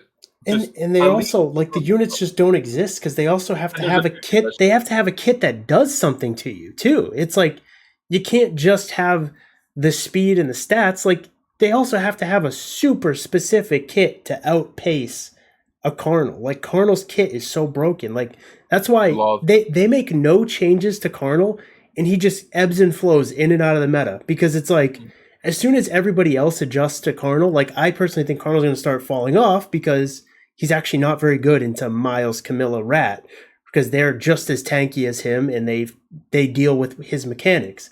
But so like he'll start to fall out, and then Camilla and Rat and those guys will start to fall out, and then Cardinal comes right back in because he's like, "Oh, you guys are out of the way. Fucking, I'm coming back in to dominate everybody." I still take mine into Miles Raccoon because I mean, you can. The slow is good, but it's so situation. If you miss the Raccoon, then the Raccoon cleanses one slow, and then he boosts himself, and he cleanses another slow, and it's like chaotic. But I like it. I love that part. But yeah, it's like he's so like meta warping. It's like he just like comes in like a meteor like every once in a while, and it's like, oh shit, now we have to deal with Carnal again. Like I thought this fucker was gone, and then he'll after a month he'll fade away, and then he'll come back in like a meteor again. It's like Jesus Christ. Andrew, he never leaves my box. All right, for the record, I'm a consistent Carnal abuser. We know everyone knows I love this unit to his fat schlong. But I was gonna say, but he is still, in fact, I don't know how we got into this topic, but he is the number one fire unit. Well, I just think we got into this topic because I just think this is the type of unit that when they buff LD supports, they just get even more giga cracked. It's like that's true. Like you combine this fucker with Laura, you combine this fucker with Wedgeot, and you just have the makings of the most disgusting duo. Like Laura and Carnal by themselves is an entire comp. The rest of your 3 picks can be they can be their own separate 3-pick comp. Because if Carnal and Laura get through together, that's a whole ass win condition in and of itself. It's so good. It's just so good. And then you think, oh, let me just go Heigang and Water Cleanser. There's many Water Cleansers. Let's say Heigang Shizuka, Heigang Anavel, Heigang blah blah, Heigang blah blah. The guy still has 3 other picks on you, dude. And mind you, all of them do very well into those subunits. That is Cigar, the next best friend. And then you have Chung Peng, the other best friend. And then if you don't have either of these, because you run a Laura, Charlotte is way up on your list now because you now have a juicer AoE strip. Chiwu becomes way more valuable for you too, where it's like other people don't have access to that. This goofball with a Laura Carnal, you're done. Yeah, Oliver too. There's Robo. Yeah, it's just so tough. Like, but it just I just don't. So it's like, so what the fuck is Comtos gonna do? Are they gonna nerf 3 LD supports that they just buffed? Like, they're all at the win rate of a unit that you would nerf. But what the fuck was the point then? Why did you buff them? They're like, I might not be feeling the effects of Laura just because I have Pat. Like, Patter's a big deal to have against a Laura. But Heigang is, if you don't have your best despair set on Heigang right now, you're playing the game wrong. I'll tell you that right now. You need to have Heigang ruined. But that's what she shits on Heigang right now anyway, because the reason Laura's win rate is going through the roof is because everybody has switched to Violent. And if she just 2-pieces you, it's like, it's just over. And like the funny thing is, like, her strip is not that great. So like half the time that I lose to Laura is because I bring Heigang and she just weirdly strips 2 out of the 4 and fucks up my whole tuning. And my own Heigang just backfires. Like every time I fight Laura, my Heigang backfires on me. That's actually one of my favorite things that happens, especially like not when using more, but when fighting him more, and he fucks with my bar. And it just makes it more interesting. But Laura's strip rate actually with a 50% activation. No, wait, she's 60% activation, right? I don't know. Whatever it is, it's shit. No, it's not. It's actually like really good. You get actually really unlucky if you don't strip with her. Harmful effect rate for stripping. Yeah, 60. 60 times 3? That's 10 higher than Robo, right? And Robo's fucking suck ass. I don't know. But like, there's something about it. She rarely misses, at least fighting me. No, I don't know. It's like a 90%. After math, after res checks, this is like assuming a max accuracy. This is like 90%. Because I remember Old Moore with 50% strip rate, and I guess Robo's now, same thing. Is it calculated to be like 83 or 81% chance? Right? I don't know. 50% times 3 minus 15 res. Give or take. Well, I don't know. It's more complicated than that, too, because it's like you could activate the strip on the first one, get 15, but you still have 2 more chances to activate 50 and activate 85. So, like, the math is a lot more weird on it. But either way, it's like I guess my problem is like I like to draft more like balanced teams. Like I like to use supports like Velajul and stuff like that. So like you're gonna be better off versus Laura if you have like Hagang, Chungpung, Cigar, Moore, or something, and like basically you've set up this comp where your bars getting fucked up basically just doesn't matter. Whereas like for me, a lot of times I bring only Hagang as the support or as the strip, and that obviously drastically increases the odds that my bars get fucked up because all she needs to do is miss Hagang, and that's it. My Virad's now in front of Hagang. It's as simple as that. But it's like I don't want to just draft wedge out 4 AoEs and then just be like, haha, Laura, now it doesn't matter what you miss on, like, because it's just dumb. I like to have. I like using units like Vela, like tanky units, Shizuka, Jamair, like, but those units are terrible into Laura because if they do get their bars fucked up, it just goes right out the window. I don't know. But I don't know if it's just me. I just don't know what. At the end of the day, like I don't even care like what my personal experience is. I just don't know how the community expects Com to us to fix it. Like we ask for these 3 supports to get buffed, they get buffed, and the game's fucking broken. And it's like, so what's the? I don't know what the solution is. Do you now turn around and nerf the units that the supports are making overpowered? Like, if Nikki owners got nerfed tomorrow, they'd be fucking pissed. But guess who? Laura and Wedgeot's best, one of their top 3 teammates is for both of those units. It's fucking Nikki. They give her a bunch of buffs that stack up her additionals. She has 3 insanely strong skills. But like if I ask for a Nikki nerf right now, like everyone, I mean, the comments are going to go up in flames. Like, so what do? I don't know. Well, if they always just do it, like if I would, let's say, put myself in Comtois shoes, I feel dumber already just saying that. Yeah. But let's say I put myself in their shoes. I would just have to go to swranking.com because who knows what kind of software they have on their back end that even looks similar to it. You see, not really pick rate. There is always a correlation between pick rate and win rate. It's killer. It kills me. But you need context though, like because that's what I'm saying. There's no. That's what kills me. There's no context, like to the whole thing. Because like if you look at Laura's, the Diligent, his win rate is 80% with Laura. 80%. So when you look at him and you click through it and you're like, okay, well he's using it with other super cracked LDs, and now all of a sudden it becomes muddy. It's like, well, what is it? Like, is Laura just too good of a support to be used in conjunction with the other LDs? Is the problem that the other LDs are too strong and we need to nerf those so that supports can be buffed in the future and not just immediately break the game? Like, I don't know.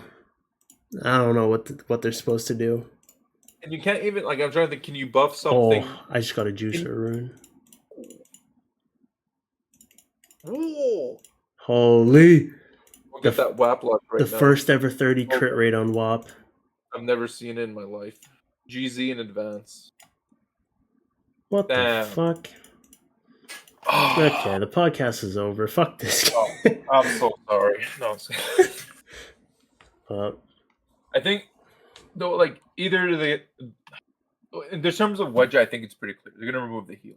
If they don't, there's 2 options with the patch coming up. There's 2 options that they have for Wedge. Either going to reintroduce more heal blocks, which we spoke about last episode. Which, by the way, regardless of what they do with Wedge, they should do anyway. We need more of that fucking debuff. Like, secondary to Wedge, we needed it before he even got buffed. Yeah. So I'm hoping we do get, like, I would love the return of Beth heal block. Yep. In addition, not removal. Yeah, keep the cleanse block too.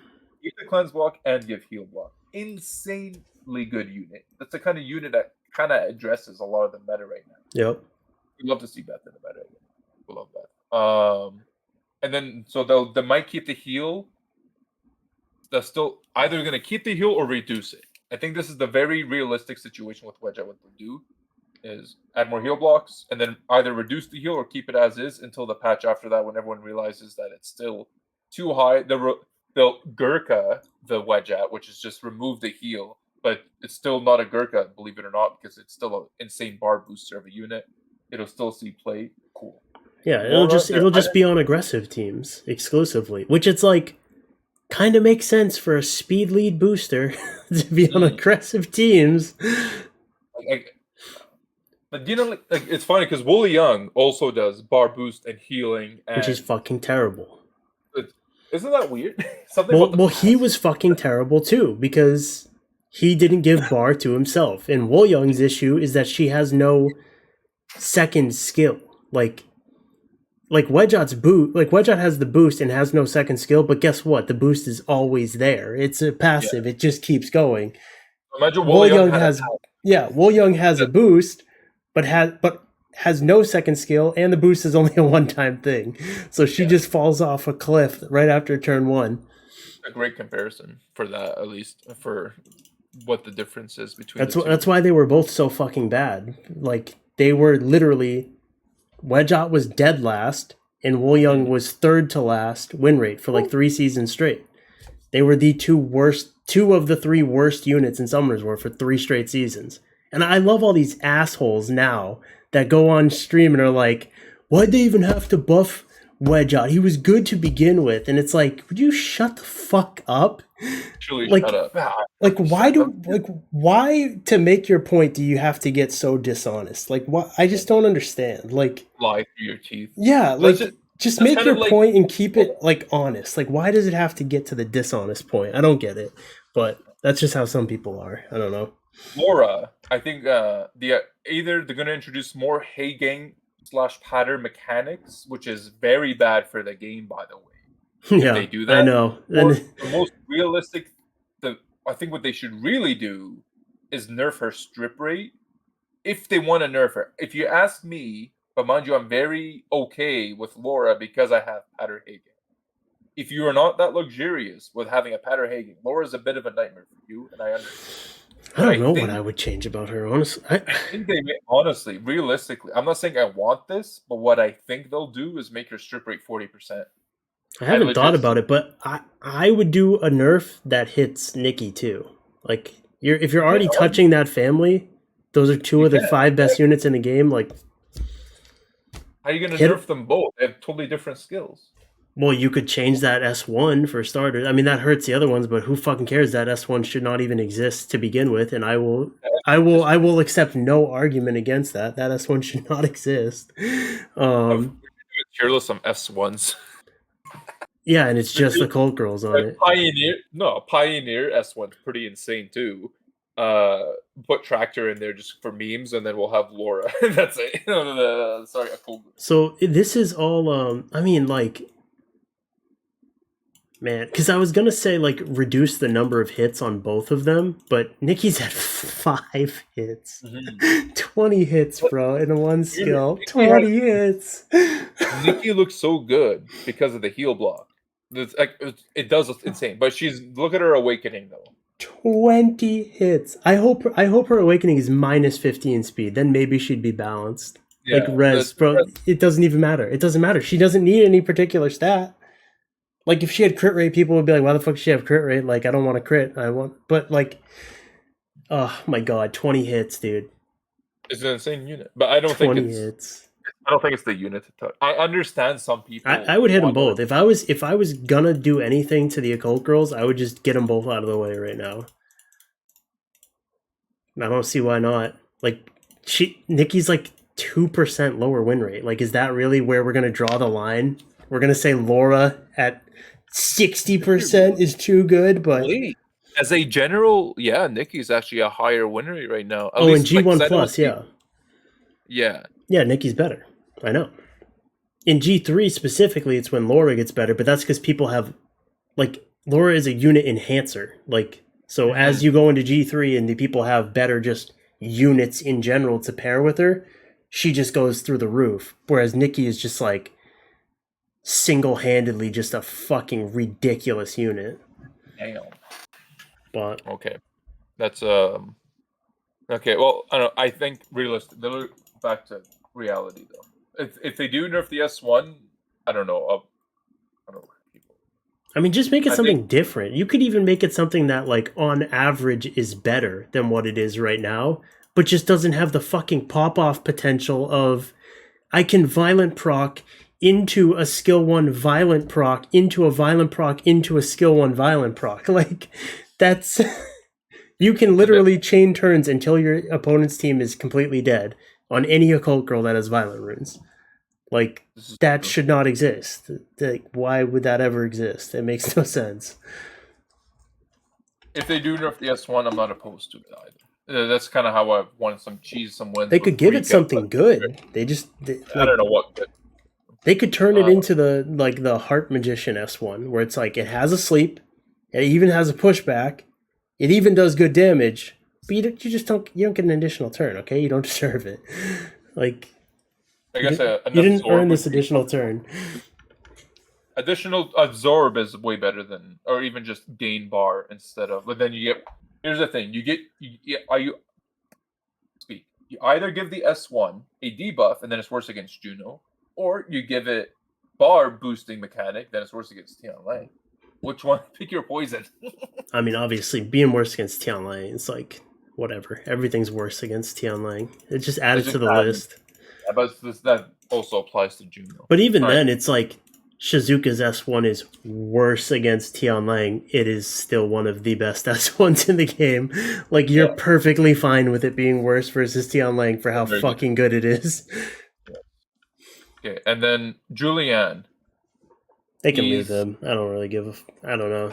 He's a I know you weird don't. unit. He needs It, he needs the whole other 4 units picked on his team to like hold his hand for him to do anything. I Like, want.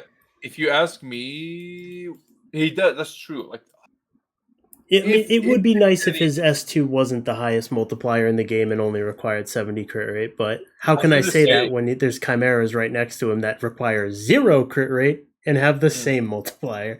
So, I don't I'm know. trying to think. Like either they just adjust this awakening, so like let's say they actually need to have 100 crit rate, but I don't know if like how. I don't. I only know like 2 Julian owners, and I don't know.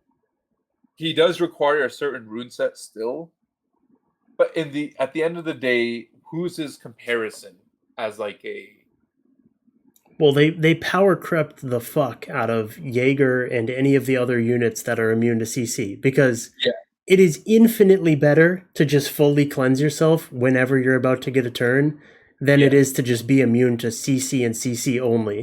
That's It's why like, Chow is even better than Jaeger, yeah, right? like But yeah, give me the glancing hit and the attack break and the defense break, and I can't do anything about it. But but thanks, I'm immune to CC. Like, who the fuck cares? All anybody's doing is pushing me back and putting a bunch of debuffs on me anyway. yeah, And Julian he's just completely skirts that whole issue. like literally all of it. Like he's Juno with a touch of Chimera, with a touch of it was an insane self healing, a Well, bit of yeah, Raccoon. he's also just And he has, unkillable too. So it's and then he has like like the stun as well. But like he's just a tiny bit too much. Tiny it's such a good stun too because it's a double hit. It's like double. you have Squall's multiplier on a stun skill on a unit that cannot be controlled. It's so good, but I do think he requires like a pretty handholdy team, and a lot of times like units that require that, most situations you could just ban him and just fight all those fucking supports that they picked, and the game's gonna be fucking boring, but you're probably gonna win I think because the issue with or people are having with Juliana is more so is that they lack the other units to deal with the other 4 units. yeah, So like, what's a common thing? Like for the most common comp I know with Julianne is the Vanessa, Camila, Julianne, Raccoony, Riley, uh, Riley, Riley. Miles, whatever it is. But let's say Riley. So if dealing with those 4 minus the Julianne, dealing with those 4 is pretty shitty. It's This is hard, where we. yeah. It's not easy. So if your comp doesn't address those, then yeah, you're gonna have a hard time with Julianne. And I do have a hard time with the Julianne. That those comps in general, I have a hard time with them just because it's hard for me to. If I miss like one res check and I'm screwed, Yeah, right? that's what it All of feels a sudden, like. Yeah, right? And then it's not even just a one res check, but if I just like fail to kill by like 2%, they're at full health. yep. Camila heals, Raccoony heals, Julian is he's gone. But then there's Riley. Assuming it's either Riley or Miles, it doesn't even matter. Yeah. They're almost at full health again, and that's just a lack of heal block in the game issue. Yeah. It's not a you issue, honestly. It's not a you issue. Because all those things, you can't even reset them anyway. Camilla's heal, unresettable. Riley's heal, unresettable. Rakuna's heal, unresettable. Like Oblivion is literally a 0.5 of a turn rather than 2 turns on a unit. Either way, you can't Oblivion all 3 of them. No, and that too. Yeah. So it's like you got to pick one, and then the other 2 cleanse. So it's like you can't reset the Vanessa long enough to pick off a unit. Like it's an insane combination. And you think, oh, let me take Molong into Camila. You learned about this yesterday. You forgot about it. I had no idea. I didn't forget about it. I didn't even know. Yeah. Well, yeah. I had no idea she also reduced critical damage. So she doesn't even need receive from water on your. You don't need receive from water on your Camila. By the way. Yeah, she can't die to a Mo. Yeah, she can't. Non-critical hits, including Molong or Icarus or Musa S2 or Icarus S3, she already reduces that by 20% through passive. Yep. So you don't need additional. Like it helps. It's not required. You can do damage dealt or crit damage, whatever you want, instead, and you'll be better off. Or just as well off, I should say. Looking for Camila? Right there. Oh, no. No, I was just going to see, like, because I even have 10% on water, and I swear to God I did like 30% to a Camila yesterday. Well, she probably had received from water on top of that. Yeah, it was like it was so bad, but... And then what sucks about that is you using a skill 3 versus 3 passives, you lose. Yeah. You don't even, like, your comeback potential, unless you, like, did you have Wedja on your side to heal you up? Yeah, I mean, I won that game anyways, like, because the thing is, at the time that I Reckless the Camilla, she was the last unit alive, and I still had all 4 of my units alive. Oh, but I was still just like, what the fuck just happened? I did 30% to it with Reckless. I was so confused. The game was already over at that point, but I was still just, like, dumbfounded. But, I brain farted. But, like, in those situations, let's say you cool down the Vanessa, you have your comp, you cool down the Vanessa, you got your Camila down to, let's say, even 60%. You can't even send the Molong into a 60% with Dealt on water. Yeah. She needs to be, like, let's assume, like, I think the normal Camila will have received from water. What else are you going to build? You don't need anything else. Her damage is good no matter what. Her survivability is good no matter what. It's like, you might as well just have some reduced. What do I have on this thing? I don't even know. Because it never matters. I have speed prop to lost and a little bit of minus water. Really good as well. Yeah. Non-existent. Rare good, not even rare. Speed to lost HP. The GOAT, we'll never forget it. Yeah. Never forgot. And again, it's not a you issue. Like, there's ways to draft around those comps better, yes. But because if you own super specific units, like Miles, he's like one of the only ones that bypasses these passives and stuff like that. Like, you're forced to take one unit to, like, try to break up that comp, but then they still have, like, they just take Leo. Like, Vanessa, Camila, Leo, it's not even a bad combination versus your Miles. Nope. But if you take Leo into them, then you're kind of in a shit spot. Yeah. It's tough, they have man. Julian. Yeah. I'm not, like, again, and so if you're watching this still, because I know this has been an insanely long episode. How long has it been? Hour and a half? Hour 45. It's good, though. Like, it's been a good conversation. I'm just as lost as probably everybody else is playing this meta right now. From what we see in our group, in our WAP Discord, which, by the way, you guys can join that. From what we see in that every day, like, everyone feels lost. It's like, no matter what LDs they have, no matter what. And the funny thing is, like, I'm actually, like, rank-wise, I'm doing fine, but I still am just, like, at a loss. Like, I don't know. It's super rough. And especially, like, and don't, like I said, right now, G3 specifically is Tion Lang, Wedja, Laura, and then the old guard, Nephthys. Veronica's gone. Like, no, she's not. She's still like almost 10% pick rate, super high win rate. Still, I don't even care about her existence. Nephthys is one of like the 5 best, probably. Still, like, she's like a really popular first pick because of Wedja, mind you. Like, she was already like if you have a Nephthys, you need to give her your best set because she's the It's only super one in good the with best. Tian Lang too, because once again, Nephthys, super Mhm. high value unit. You can build her on 50k HP. Yeah. She doesn't And need she has heal block. yeah, doesn't need accuracy, doesn't need fucking anything. You can just go 50k HP, and she does all of her value that she would do otherwise, and she's also unkillable. And it's like so fucking That's broken. so Nephthys. So if you don't own these units, so like again, Wedget, Laura, Julianne, Nephthys, Tian Lang, are those the 5? And then Veronica. I don't know. Personally, Yeah. I'm not putting high I mean, value the on list Veronica. is so big now. It's like it's more of a top 10 now, and they're almost all of them are pretty If equal. you if you're playing more CP and you don't own a Sean, you're suicidal. Yep. If you or Julianne also fits really well with the more CP. So more CP is a very specific. You need Um, LDs now.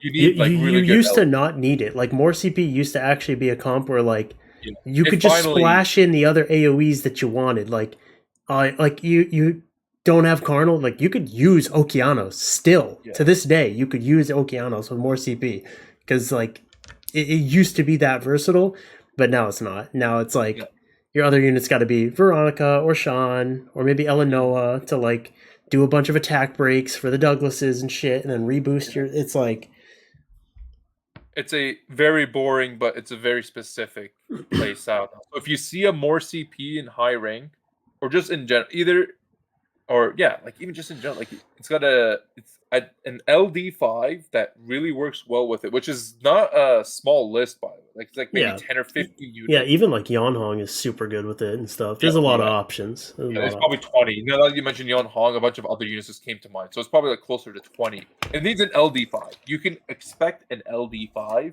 and a last pick Douglas to top it all off. yeah. Congratulations. More CPs peaking. That aside, like so everyone's lost because there's no heal blocks, so don't feel bad. Wedget is kicking your ass because there's no heal blocks. Don't feel Yep. bad. Julian's kicking your ass because um, all the other units are on. Why do I keep failing? I'm just fucking recording this episode and I keep just failing. felt the Dragons run too. I don't know. Although I've probably fucked up my team though. You overstayed your welcome, is what it is. Yeah. Time to get out. Go back to Giants. So do we have the answer for you? Hope we gave you some answers. I hope heal blocks with a few units. We need to test Bastet. I'm not gonna. You can test Bastet on our behalf. I've been using Vistet, but I use her with Wedot, so it's not fair. So, Yeah, I'm but talking about using. I think. Oh man, against the Camille. Okay, you know what? This is more legit than maybe I thought. Like taking Bastet into the Vanessa Camila Raccoon comps, giving you a shield, that's what I built her for, literally. right? Like it sounds really good on paper. You need heal blocks, and she's like, there's 3 units, and they're all Desert Queens that do, and Nikki, Yeah. 3 Desert Queens and Nikki that Well, provide heal block. the other thing that you need, like what's really important versus those teams, is 100 res damage dealers, because like everybody's Fire Monkey and Camilla is super greedy. They've got like 10 to 15 accuracy, and if in the rare occasion you fight one that has high accuracy, they do pitiful damage, right? So like you really need 100 res damage dealers. So I built Bastet so that I could use her with Suki and Kinky, because they're just like they deal so much damage, but they're also 100 res and they don't get tortured as much from like the Camilla and stuff. I've been running 100. Well, I've nerfed my Suki since, but 100 res Suki's been killing me because Camilla keeps freezing it. It's not It freezing. is annoying when it happens, but I don't like it's such a low chance, but somehow it's still happening. But in reality, it should be working. Suki. So okay, actually, you reminded me too. So Suki, potentially Bastet. Ziggy can only attest to it. I can't yet. And just taking units away from them. But the thing is, if you're gonna take it away from them, it better have a good set on it.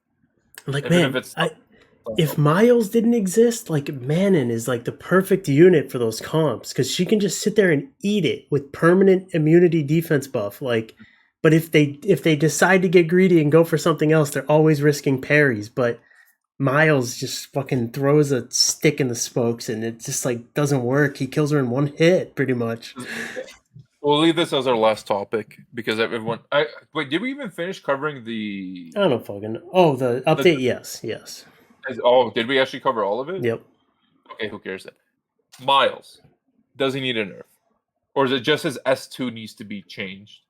Well, one What of is two it? things have to happen. He either needs to be nerfed or the supports need to be nerfed that are making him insane. Like, it's just more of that same thing where it's like one of the two has to get nerfed. It's a completely unfair mechanic that he is Like you can look a at this part of right now.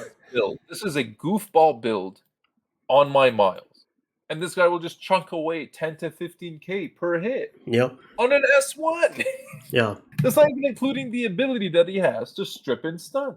And like, man, people just need to be thankful that I don't have miles right now, because Yeah. I am fairly confident that I know of like a certain way to use miles with Wedgeot that would actually be fucking insane, that most people are that no, not most, that literally nobody has built right now. But I'm not going to say it because I don't want to fight it when people steal my Wedgeot, and I don't have it to abuse myself, so I'm not going to. No chef likes their recipe stolen. Yeah. But it's That's also the- like, I mean, I also could be wrong. I don't want to bomb anybody's ranking, but it's like, I also just, if I am right, I don't want to fucking fight it. So, Yeah. but We'll find out if you ever get it, I guess. yeah, but it's It's just, No, go ahead. Comtos has to make a decision. Are you nerfing the supports, or are you nerfing these giga tanks that deal 10 bajillion damage every time they move? Like, they can't both coexist. Otherwise, the game's going to make no progress. Every time you buff a support, the game's going to fucking get set on fire. It's like, I don't know. They got to choose. I don't know. Yeah, it's not even for us to, because I'm just playing the roles in my head. Like Cardinal's been a, like, let's say Cardinals. You can't nerfing Cardinal sounds ridiculous. So like it's better to nerf the supports that do too much. Yeah, but the only problem is, though, it's like, if the route is nerf the supports, then that also means that you can no longer buff the supports either. So it's like, going forward, if supports have to be at a certain level so that they don't make the giga tanks go crazy, it's like you pull an LD support that's not very good right now, get fucked. Because if that's the precedent that they set, it physically cannot be buffed. Otherwise, they'll break their game. So I don't know, man. But it's also like, nerf the tanks. There's too many of them. What are we going to get, a balance patch with 15 lines of tank nerfs? Like, that's never going to happen. So I don't know, it's man. more likely the supports just get toned down. It is. And then the next one just gets, it's like they tone down Molly, here comes Raccoony. They tone down Raccoony, here comes whatever gets buffed next. Like, it's the return of Lulu. Sure. Maybe Wind Cookie starts getting used. I don't fucking know.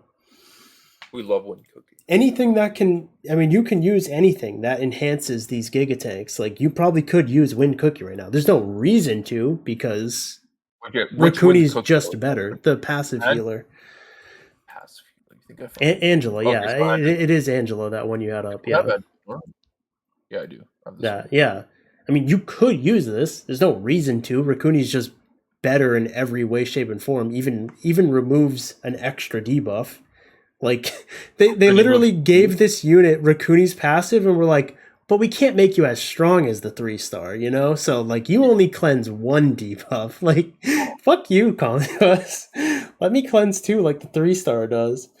Central. And then have 10 less base speed. Yeah, I know. Effectively 10 less. It's not 9. It's actually 10. It's actually more like 11 or 12. Yeah, once you factor in a speed lead and some towers. That's not 9 less. That's like 11 to 12 less. Yep. Isn't that great? We love base speed. All right, before we go down another tangent, we can end it there. Sorry. Insanely long episode. Yeah, and it was also a pretty negative one, so unfortunately, I never feel great about these, but who knows? Maybe that's what it takes to get Comtos to change something. You never know. I don't know. Somehow we buffed somehow Wedger got buffed. We're gonna assume, well, at least we're gonna take WAP is gonna take credit for it. Well, yeah, because they literally did my buff. There were Reddit posts, and every other Wedgeot streamer who owned Wedgeot was every single one of them in unison was asking for Wedgeot to heal himself. And my request was that he boost himself so you could actually use him aggressively. So I don't know. I mean, I'm not saying anything, but I'm just saying, like, Out of there was literally Reddit posts about how Wedgeout should heal himself, and they gave him my buff. So you're welcome, guys. I ruined the game. Ruined the game, but Yeah. it's gonna. But to be fair, they're also Comtos is usually pretty dumb for not removing when they add something. I know. Kind of like Shizuka, right? Shizuka is the prime example. And because I even said that before the buff too, where it's like, if they insist, they can take his heal away to give him bar, like just take it away completely, because it's like he doesn't need it. It's like if you just randomly gave Bernard a heal, and it's like, why? It's not the point of Bernard to be healing his team. Like that's not. It makes no sense to like the core of this unit. It shouldn't have it. Would every unit be better if it randomly healed its team? Sure, but every unit shouldn't randomly heal its team. It's just, I don't know. I don't know. Sometimes I try to like put myself. You see me space out, but I'm like trying to think of like I'm sitting in Comtos' shoes, and I'm looking at okay, we're gonna finally give Wedgeat the bar to himself. Cool.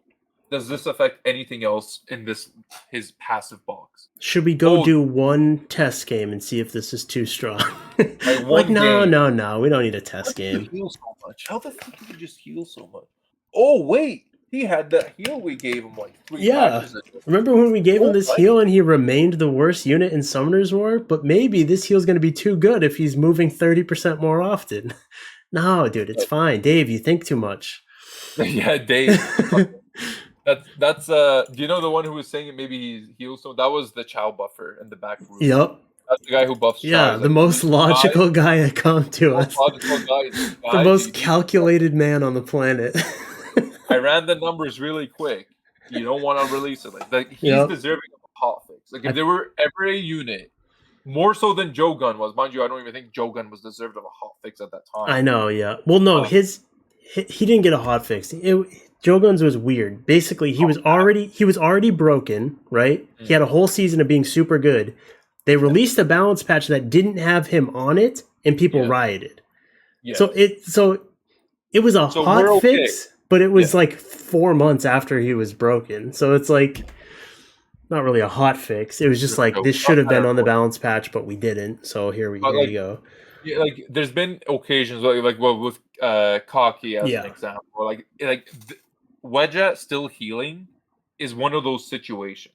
Yeah, for sure, and they haven't done it. Now this is fine until the next patch. If this patch is that heal is not reduced or gone, or there's not 15 new heal blockers. The worst part is Laura needs it too. They got to do it to 2 units. And, like, what are the odds that they actually do it? There's just no way. Laura needs it too. She's the one at the 60% win rate. Like, as much as everybody hates Wedgeot, he ain't even close. I want to, like, this is like watching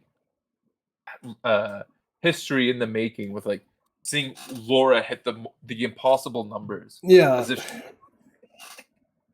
I want to see. And the craziest part is I don't even expect her to be on the balance patch. Okay, any of you are somehow still listening to this, like almost 2 hours in here, okay? And do you guys remember Yu-Gi-Oh? There was a tier 0 deck, Dark Arm Dragon. Yeah. Yes. Do you guys remember that time? This is Laura right now. This is what Laura. This is the Laura effect, and they had. Yeah. I can't remember. They banned him or restricted him. I don't remember. Yeah, I think they emergency restricted him. They did the same thing with the Frog OTK deck. That like, it basically ruined an entire year of Yu-Gi-Oh because people discovered the deck right before Worlds, and then all of Worlds was Frog OTK, and whoever won the dice roll to determine who went first won the game because they won on that turn. It was like the craziest thing ever. But that was worst case scenario because they had no time to hotfix it. It was being discovered at Worlds. Yeah, it's like if you guys haven't seen like the video on that, the fucking Frog OTK. That's more chaotic than the Dark Arm Dragon thing that happened. That's the only Yu-Gi-Oh! Worlds I ever went to, too. And it was just you were there? Yeah, it was just a complete shit show. Because it was like you practice all year. I was traveling to like YCSs and playing in YCSs and like you're learning all these different decks and all these different metas, and then you show up to Worlds and everybody's got this same deck that wins if they win the dice roll for the first turn. It's like, oh my god. It's as if like the person between two Wedget owners, whoever has first pick seems to be the winner. Yeah. Even worse, Exactly. or like two Laura owners fighting each other. First one to pick Laura wins. Yep. Or if It's exactly right. That's exactly how it goes right now. And it's cool. It's okay in like if in the 2 month span that we know what it is. If it's not addressed in 2 months, fuck me. I know. Yeah, they're crazy. Because it's like I like to actually use Yu-Gi-Oh as an example. Like I actually, this is not the first time I've used Yu-Gi-Oh as an example, but like when you're in these like it's okay for a little bit. Like, wow, this insane combo's been discovered. Yep, like when Six Sams first came around and we're just like dominating everybody. It was like when that synchro came out or whatever, Shogun Shion or whatever his name is. And then no, it was actually the spell card. Now it's restricted to one. Every time I log on to Master Duel to get my ass whooped, Gateway, right? Yeah, Gateway of the 6. Yeah. You just literally sit there spamming the field. I'm like, how am I? It's like the equivalency of playing. The funny thing is, Yu-Gi-Oh has that situation all the fucking time. They release broken decks all the time. Yeah. But actually, that's probably the reason both of us we can't play Yu-Gi-Oh anymore, because it's just totally unfun. Yeah. Because whoever wins gets first dice roll practically wins. It's a load of shit, but it's still successful. But what do I know? But like that's the example I like to use, is because you hit these metas. They're like Comptos is always releasing new units, new patches, new units to use. Yu-Gi-Oh is releasing new packs, new combo pieces. They'll bring back something from the past. The combo piece a new card with it. Yep. All of a sudden, you have a whole deck based on fucking frogs, and then it's number one deck in the world. Yep. Beating up Exodia, you're like, oh, I have 5 Exodia cards in my hand. I win. Like, no, but I have a frog. You lose actually. That's and that's okay when it's like it's okay in periods, and we're in this period now, and it's fine in this period until patch. Patch is like when you get mad, or either you'll be happy or you'll be mad. Yep. That's what happened. This is why we were always so pissed off about Oliver, because it lasted too long. This is why Shizuka was so annoying, because it lasted too long. And both of those are still going. We're not even out of that phase yet. They're less, but it's still going. It's a lot less, but it's still going. This, like, if you guys understand, I don't know how many other games you guys play or like have a history with like gaming. When you get older, you play a lot less games, but like when you have this history in your head, you can like, it's okay for you to go through it. For us at least, we'll go through every competitive game does, but it's how fast do you fix it. Yeah, I don't play League of Legends, but I know League of Legends has some sort of drafting phase and banning phase, and we'll have new stuff that gets used. Like the concept is. I mean, even if it's not gaming, like you're an electrician, like you can deal with your power being out for one night. But if the fucking power company's like, yeah, we're not fixing this shit until next Thursday, you're like, are you fucking kidding me? You know what I mean? It's like, it's getting more realistic. Yeah, but it's like you can go one night without your macaroni and cheese. Exactly. Holy. Yeah. Someone's getting beat up. Yep. All right, let's end this shit. Yeah, I know. We're at the 2-hour mark. I hope you guys enjoyed. I hope you guys are listening to this on the toilet at work or something. Enjoy the rest of your dump, and we'll see you guys next week. Peace.